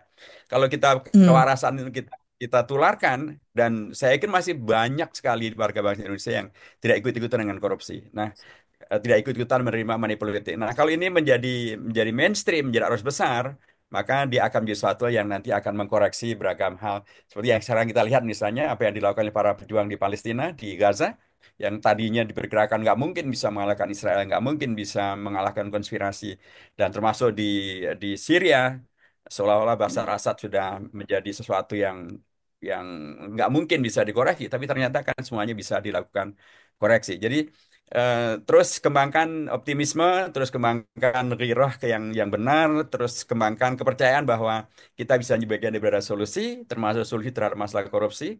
Karena sekali lagi tidak ikut korupsi adalah mungkin, ikut korupsi adalah tidak wajib, dan bahkan kalau ikutan korupsi hmm. bisa kena pada KPK gitu ya. Nah, inilah yang perlu terus kita kita hadirkan dan tapi jangan hanya untuk diri Anda, jangan hanya untuk diri kita saja. Tularkan, komunikasikan kepada lingkungan kita, kepada keluarga kita, kepada masyarakat kita, dan terutama kalau dalam konteks politik ya pada saat pemilu diingatkan betul agar jangan kemudian mengandalkan kepada money politik karena money politik itu sesungguhnya adalah korupsi. Baik, terima kasih Bapak. Alhamdulillah kita kawan-kawan sekalian telah begitu banyak mendapatkan pencerahan baik tentang sejarah, tentang Palestina, Timur Tengah, demokrasi di Indonesia, generasi muda, pendidikan, dan juga terakhir korupsi. Sekarang saya buka bagi teman-teman yang ingin bertanya. Dari tadi nih sudah ada beberapa kawan-kawan juga yang ingin bertanya. Silakan bisa raise hand. Kemudian nanti yang saya pilih bisa mengenalkan namanya dan juga mungkin eh, asalnya dari PPI mana kalau yang mahasiswa Indonesia Timur Tengah.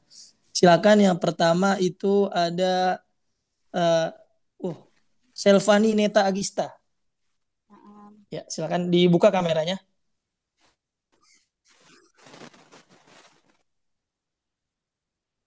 Ya, silakan dibuka kameranya, saudari. Oh, mungkin oke, silakan.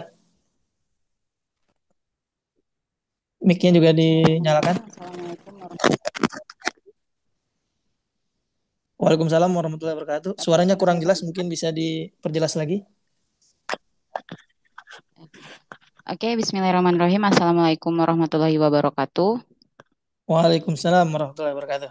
Eh, se- Sebelumnya terima kasih atas pemaparannya kepada Ustadz Hidayat Nur Wahid. Di sini izin memperkenalkan diri. Perkenalkan, nama saya Selvaineta Egista dari Program Studi Hubungan Internasional dari Universitas Darussalam Gontor.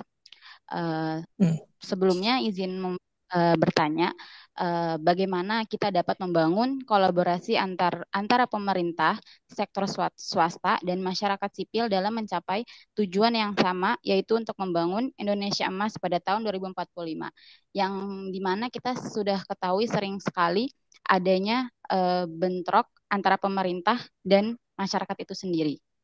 Sedangkan kita mempunyai tujuan yang sama, yaitu menjadi Indonesia Emas pada tahun 2045. Sekian pertanyaan dari saya. Wassalamualaikum warahmatullahi wabarakatuh. Waalaikumsalam warahmatullahi wabarakatuh. Bagaimana, Baik. Bapak? Oke, saya jawab langsung ya.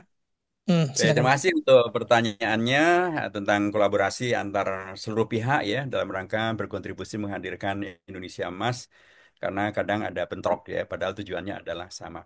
Kalau tujuannya sama, mestinya tidak ada bentroknya. Kalau kemudian terjadi bentrok itu biasanya karena ketidakpahaman terhadap apa yang sedang dibahas atau apa yang sedang kita perjuangan untuk kita wujudkan.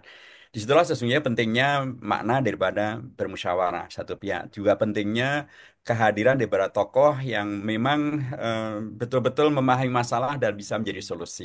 Karena ketiadaan tokoh biasanya menghadirkan tafsir yang liar gitu ya, tafsir yang kemudian semau gue dan kemudian bisa menghadirkan pihak-pihak yang dengan tafsir sepihaknya kemudian menganggap dirinya paling benar dan menegasikan yang lain. Tokoh itu bisa menjadi penjembatan untuk menghadirkan solusi. Dan pemahaman terhadap masalah juga dipentingkan karena memang sekarang kita berada di era di mana informasi itu bisa begitu luar biasa, lagi-lagi banyak tapi juga liar. Itulah yang disebut dengan era disrupsi. Begitu banyaknya informasi sehingga nggak jelas ini benar tidak benar.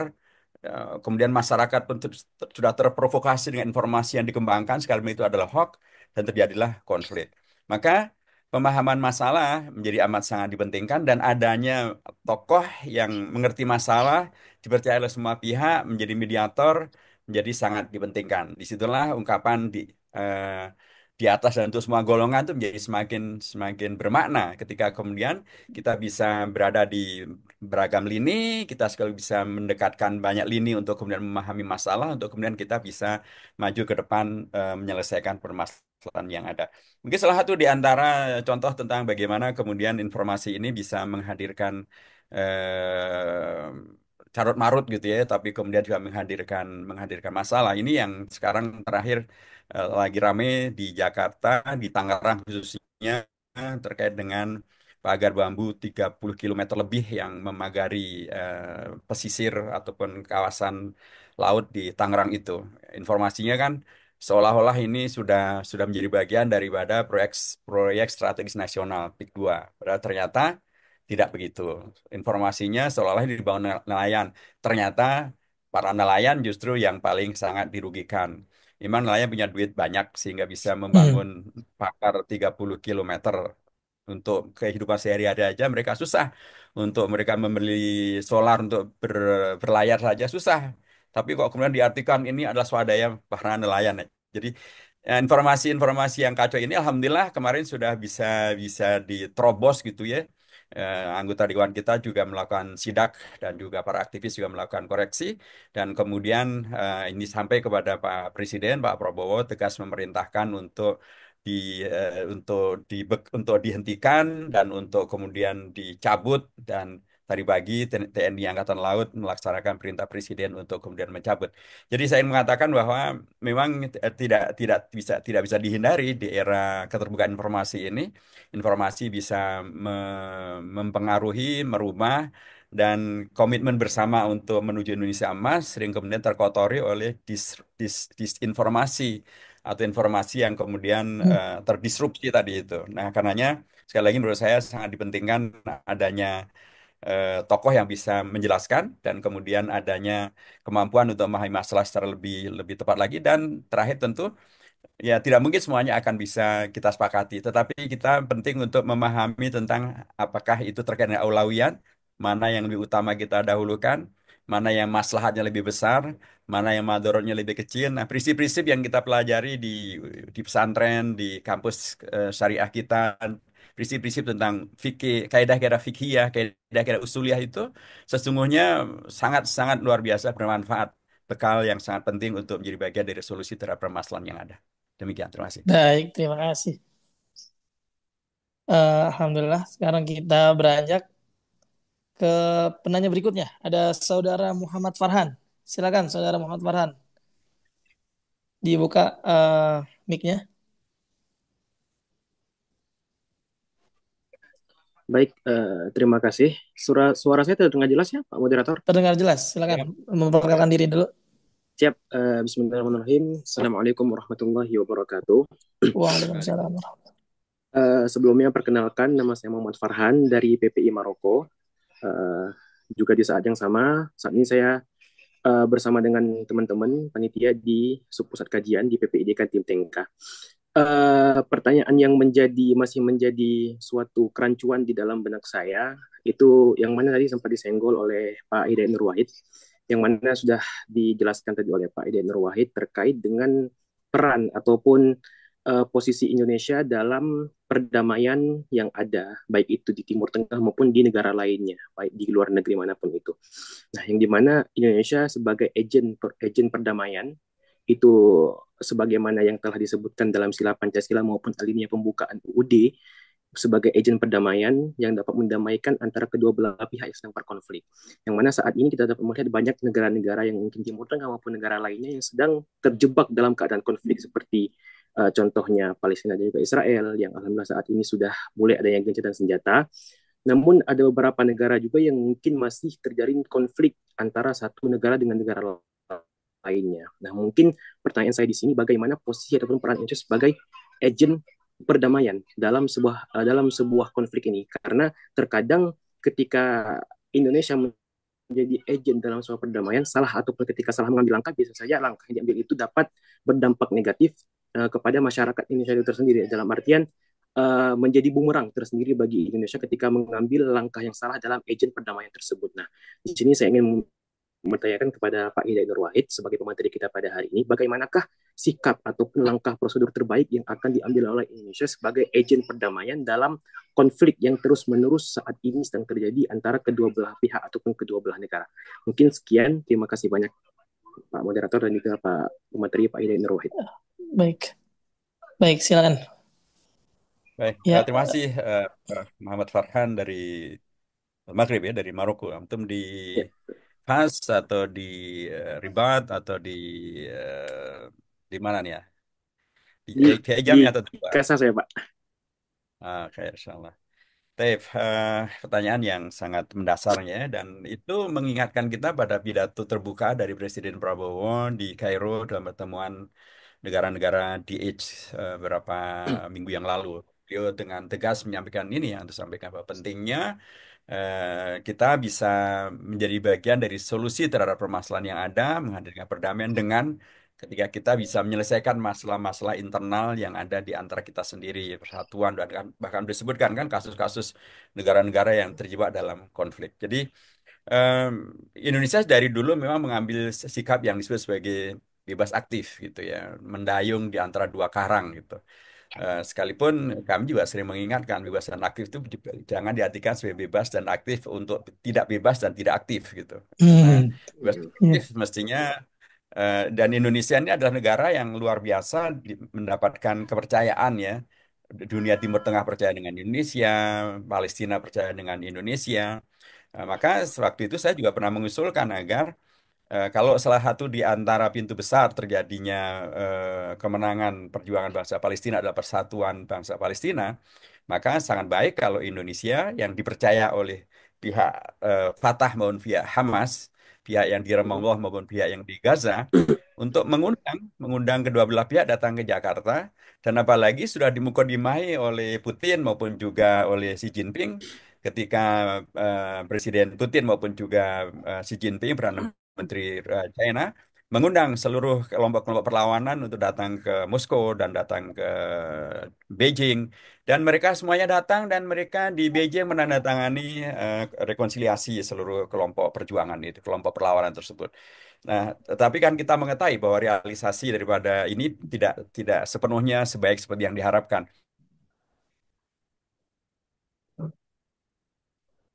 Saja ke Putin datang, ke Xi Jinping datang, pastilah mereka akan datang ke Jakarta, mereka akan datang ke Pak Prabowo dalam konteks presiden kita yang sekarang ini.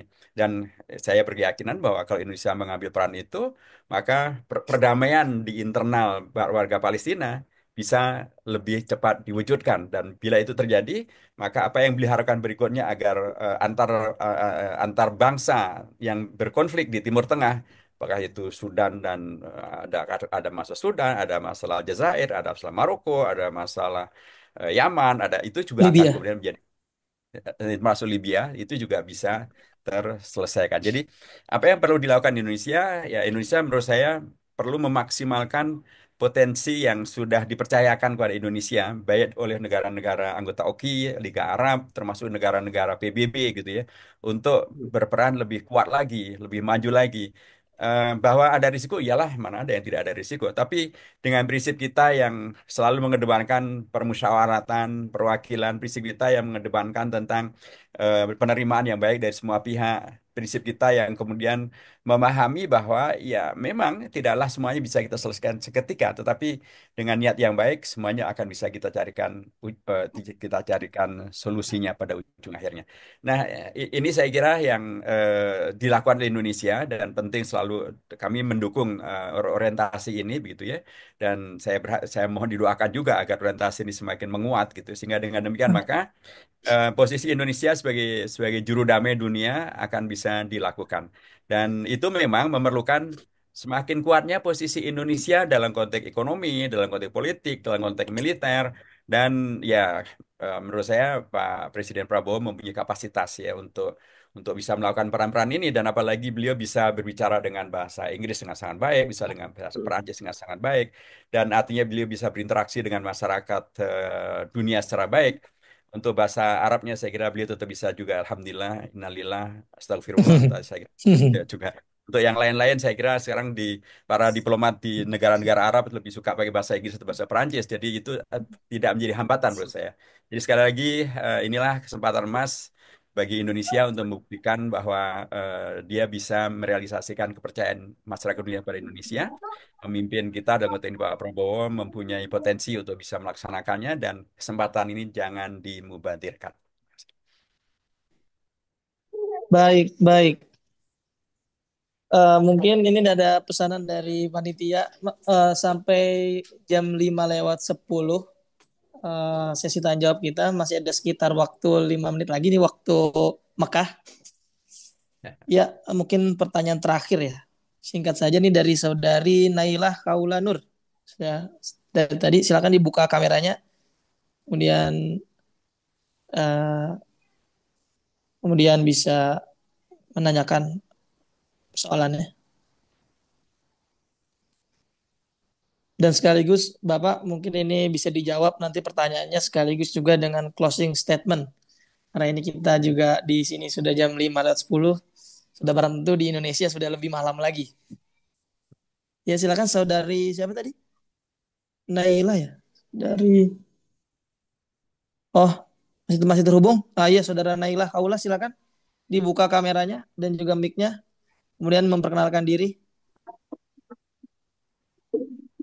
Ya, silakan. Baik, bismillahirrahmanirrahim. Assalamualaikum warahmatullahi wabarakatuh. Mohon maaf sebelumnya panitia Ana tidak memakai background. Dan mohon maaf juga Ana lagi dalam perjalanan. Di sini Dari nama asalnya Ana dari mana sebelumnya asalnya? Naila Kaulanur dari Universitas Al-Azhar. Dan alhamdulillah ini baru selesai imtihan. Mohon Iya. doanya juga semuanya semoga hasilnya najah. Amin. Amin. Kok nggak ada suaranya? Ada terdengar dengan Dari jelas. Silakan, silakan. Langsung saja. Universitas Al-Azhar, Ustaz. Silakan, Ya, silakan. lanjut. Yang ingin Ana tanyakan, seperti yang kita ketahui kan Ustadz, para para petinggi para petinggi Indonesia memiliki banyak ilmu dan gelar-gelar dan lulusan dari universitas-universitas ternama. Namun, kenapa minusnya mereka tetap ada yang tidak memakai ilmunya dan tetap melakukan hal-hal yang korupsi. Nah, dari situ Ana ingin menanyakan apa yang salah dengan mereka, gitu Ustaz. Oh, iya. Singkat saja itu pertanyaannya. Kenapa ilmu para elit-elit kita ini, Pak Hidayat, seakan-akan Ya. tidak tidak menggambarkan lah bagaimana moral mereka gitu. Ya silakan bisa dijawab oleh Bapak Hidayat sekaligus juga closing statement. Ya, Kami persilakan. mungkin ya saya ikut prihatin ya dengan kondisi di mana latar belakang intelektual, latar belakang ilmuwan yang sangat baik itu tidak kemudian sebanding lurus dengan apa yang mestinya dihadirkan dalam konteks etika berbangsa bernegara, termasuk dalam hal yang terkait dengan masalah korupsi. Ini memang menjadi bagian dari yang harus selalu kita waspadai, kita kritisi supaya tidak menular ke kita, supaya kita tidak kena penyakit tersebut. Dan menurut saya mengapa itu bisa terjadi? Bisa bisa karena pertama ilmu yang mereka pelajari dahulu tidak sepenuhnya mereka praktekkan sekarang. Atau nomor dua, karena lingkungan yang menyertai mereka, lingkungan yang sudah terlanjur terkontaminasi dengan menghalalkan korupsi, mungkin dengan istilah apapun gitu ya. Dan atau yang ketiga adalah karena mungkin lingkungan yang mereka ada lingkungan yang sudah terlanjur terkontaminasi korupsi dan kemudian membuat hadirnya satu pemahaman bahwa korupsi itu nggak ada masalah dan kalau tidak korupsi justru jadi masalah. Ini yang kemudian menjadi penyakit menular yang sangat berbahaya. Tetapi juga kita melihat bahwa eh, secara faktanya juga pemimpin-pemimpin kita yang juga berlatar belakang pendidikan yang baik dan atau juga berlatar belakang keahlian yang bermacam-macam banyak banyak juga yang tetap orientasinya adalah untuk tetap melaksanakan ilmunya dan karenanya tidak korupsi dan karenanya tidak ikutan korupsi dan karenanya mereka bisa menghadirkan lembaga yang juga bersih daripada korupsi. Jadi menurut saya kedua-duanya ada yang kemudian pejabat dengan ilmu yang tinggi tapi terjebak dengan masalah, tapi banyak juga pejabat dengan latar belakang pendidikan yang tinggi tapi tetap menjadi bagian daripada solusi terhadap permasalahan. Jadi menurut saya yang terpenting untuk rekan-rekan para mahasiswa adalah ini semua peta tertampilkan di depan antum semuanya dan sudah jelas bagaimana kalau kemudian punya ilmu yang tinggi jadi pejabat tapi korupsi itu bagus atau tidak bagus, pasti Hmm. negatif. Dan pastilah antum tidak ingin mengikuti kan, potong Hmm. sejarah ini gitu. Jadi lingkaran setan sejarah tentang korupsi yang kemudian seolah nggak bisa berhenti itu bisa dipotong, bisa dihentikan ketika kita tidak mau ikut-ikutan melanjutkan masalah tersebut. Dan nomor dua, ketika antum melihat bahwa ada pejabat dengan latar belakang pendidikan yang bagus, ternyata tetap bisa menjadi pejabat, tetap bisa menjadi melaksanakan amanat tanpa korupsi. Dan ternyata ini baik-baik saja, dan ternyata bisa. Nah, lakukan ini, lanjutkan ini, perbanyak yang semacam ini dan persiapkan diri antum untuk berada dalam posisi ini. Kalau itu menjadi orientasi kita, maka pengetahuan kita tidak sekedar menjadi kerutu, tidak sekedar menjadi marah, tidak sekedar menjadi apa di gosip gitu, ya, tapi bisa mengantarkan kepada kemampuan untuk em, menjadi bagian daripada solusi, kemampuan untuk beraksi, tentu aksinya adalah meninggalkan yang mungkar untuk kemudian menguatkan yang ma'ruf. Dan itu semuanya sangatlah terbuka untuk antum semuanya. Dan kalau menjadi closing statement, menurut saya dengan tema yang luar biasa sangat bagus ini, tapi tadi saya ingatkan untuk kita membangun negeri ini, tapi sejak sekarang dan bahkan sejak Sekarang. kemarin kita sudah berorientasi untuk berkontribusi menjadi bagian dari yang membangun negeri ini. Dan tadi dengan jawaban saya yang terakhir, antum mendapatkan satu fakta bahwa ya ada yang menyimpang, tapi juga yang tidak menyimpang juga banyak gitu. Perkuatlah dan perbesar dan persiapkan diri antum untuk kemudian menjadi bagian daripada yang mengeluarkan arus besar kemakrufan, arus besar ketidakmungkaran, arus besar tidak korupsi, arus besar membangun negeri, dan itu semuanya sangat dimungkinkan. Dan tadi di depan sudah kita sebutkan bahwa mahasiswa Indonesia mempunyai rujukan mensejarah yang luar biasa konkret, baik itu alumni Mekah dengan Kiai Haji Hasyim Asy'ari, Kiai Haji Ahmad Dahlan, Kiai Haji Mas Mansur, Kiai Haji Ahmad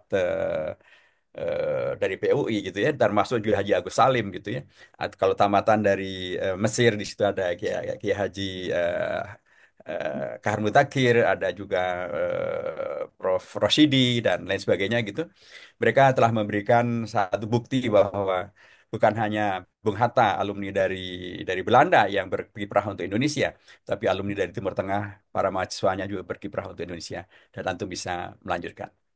Ahlan wa sahlan bikum jami'an di Indonesia. Baik, Mustabshirin ala najahikum wa mazidan minan najah mustaqbalan. Assalamualaikum warahmatullahi jaza. wabarakatuh. Assalamualaikum warahmatullahi wabarakatuh. Jazakumullah khair. Alhamdulillah, teman-teman sekalian, kita bersyukur kepada Allah Subhanahu wa taala. Barusan kita telah mendengarkan, menyimak bagaimana closing statement dari narasumber kita Bapak Dr. Hidayatul Wahid. Alhamdulillah, uh, segala puji syukur bagi Allah Subhanahu wa taala atas kelancaran acara diskusi pada hari ini. Kita baru saja mendengarkan pemaparan yang sangat berharga dari Dr. Hidayatul Wahid tentang langkah-langkah yang dapat diambil Indonesia ke depannya. Banyak insight yang sangat inspiratif yang dapat kita ambil, terutama dalam konteks peran kita para mahasiswa Indonesia yang sedang belajar di luar negeri dalam mendukung kemajuan bangsa. Sebagai penutup, sebelum kita mengakhiri acara ini, saya ingin mengucapkan terima kasih, beribu-ribu terima kasih kepada narasumber kita. Jazakallah khair. Kita doakan mudah-mudahan Bapak Dr. Hidayat Nur Wahid ini diberikan keistiqomahan oleh Allah Subhanahu wa taala, selalu diberikan kesehatan dan juga kekuatan untuk terus membela dan juga memajukan nusa dan bangsa kita. Serta kepada seluruh peserta dan juga panitia yang telah aktif berpartisipasi dalam diskusi ini, saya ucapkan terima kasih. Semoga acara ini memberikan manfaat dan wawasan baru bagi kita semua. Tidak lupa terima kasih juga kepada panitia seluruhnya yang telah bekerja keras untuk menyelenggarakan acara ini. Semoga kita semua dapat terus menjaga semangat kebersamaan, belajar dan berkontribusi untuk Indonesia yang lebih baik. Akhir kata, saya ucapkan sebagai moderator terima kasih atas perhatian dan partisipasi Anda semua. Semoga segala ilmu dan pemahaman yang kita dapatkan hari ini dapat bermanfaat bagi kita semua. Semoga langkah Indonesia ke depan semakin terang dan kita sebagai generasi penerus dapat turut serta dalam mewujudkannya. Wassalamualaikum warahmatullahi wabarakatuh. Selamat malam dan sampai jumpa pada kesempatan berikutnya. Saya kembalikan kepada MC. Oke, Silakan. baik. Acara saya ambil alih kembali. Terima kasih kami ucapkan kepada Mas Abdul Aziz Syamsalis, MA, yang sebagai moderator acara kali ini, dan juga kepada narasumber kita yang hebat, Bapak Dr. Muhammad Hidayat Nur Wahid, MA, yang telah menyampaikan materinya yang sangat luar biasa. Semoga apa yang telah kita simak dapat bermanfaat untuk kita semua, terkhusus bagi kita pelajar Indonesia di dalam maupun di luar negeri ya. Oke, untuk acara selanjutnya penyerahan sertifikat. Sertifikat akan kami berikan kepada narasumber kita, yaitu Bapak Dr. Haji Muhammad Hidayat Nur Wahid, MA. Kepada operator kami persilahkan. Oke. Boleh sambil dokumentasi ya, Bapak. Oke.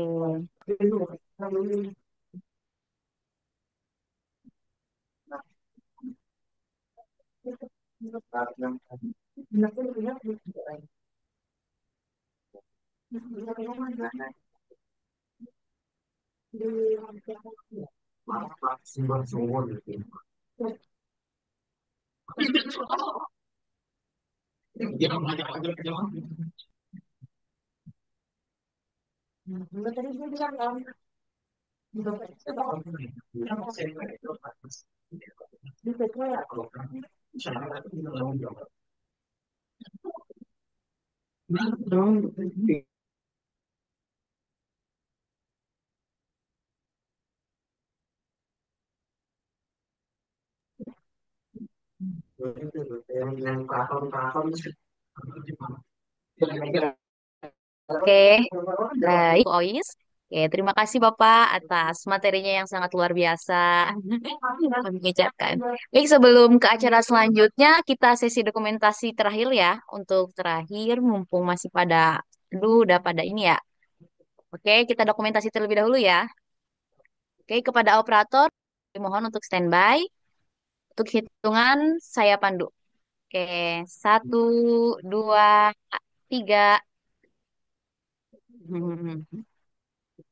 Oke, boleh sambil bergaya ataupun pose andalan. Oke, sekali lagi ya. Oke, 1, 2, 3. Oke. Oke, baik. Hadirin sekalian, terima kasih. Sebelum berlanjut ke penutupan, kami haturkan terima kasih terlebih dahulu kepada Ayun Library, Chai IDN, dan PPID sebagai media partner pada acara podcast kali ini. Oke, rekan-rekan sekalian, tibalah kita di penghujung acara. Marilah kita tutup acara kita pada kali ini dengan bersama membaca Alhamdulillah. Alhamdulillahirobbil alamin. Sekali lagi kami haturkan terima kasih kepada hadirin sekalian, rekan-rekan peserta semua, tak lupa kepada panitia, ketua panitia, juga koordinator PPIDK Tim Tengka yang telah ikut serta mengikuti acara kita pada kesempatan kali ini dengan penuh semangat yang sangat luar biasa. Saya Nur Sabila Zuniatu, pamit undur diri dan sampai jumpa di lain kesempatan. Wassalamualaikum warahmatullahi wabarakatuh. Assalamualaikum warahmatullahi wabarakatuh. Waalaikumsalam warahmatullahi wabarakatuh. Ayo pamit ya. Jazakumullah khairan. Barakallahu jami'an. Ya, Ilal liqa. Wahid. Barakallahu khair. Nah, assalamualaikum. Waalaikumsalam warahmatullahi wabarakatuh.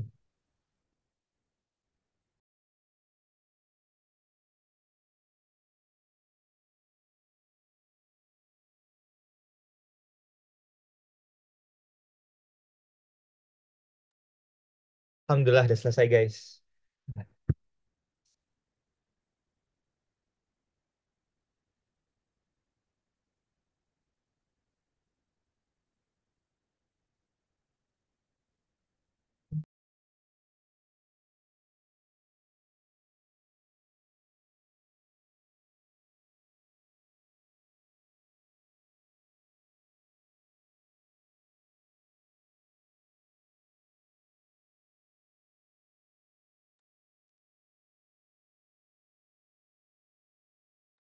Oke, panitia masih di sini semuanya ya? Mungkin sekalian evaluasi aja kali. Mas Abdul Aziz masih di sini? Masih di mute. Oke.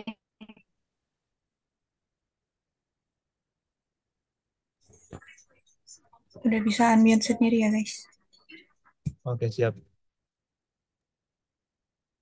Alhamdulillah, Oke, luar biasa link semuanya. sertifikat, Alhamdulillah, link sertifikat udah Anda kirim ya? mantap, mantap.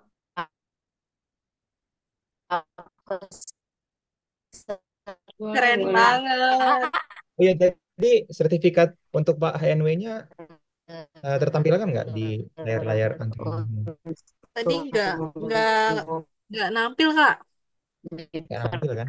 Loading kayaknya. Untuk Iya sih, lab. loading. Iya, iya.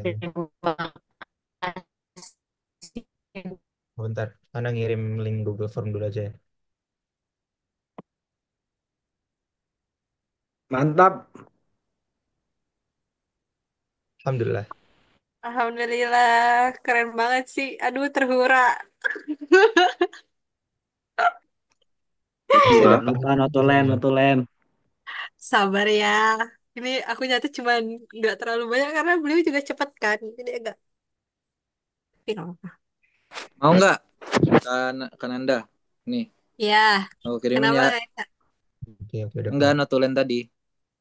Oh iya, buat tambahan. Ya, ntar ya. Ini dulu. Notulen nanti akan disebar di IG PPIDK kan? Itu artikel nggak sih? Iya. Kata pengen bikin gimana maksudnya pos-posan apa artikel?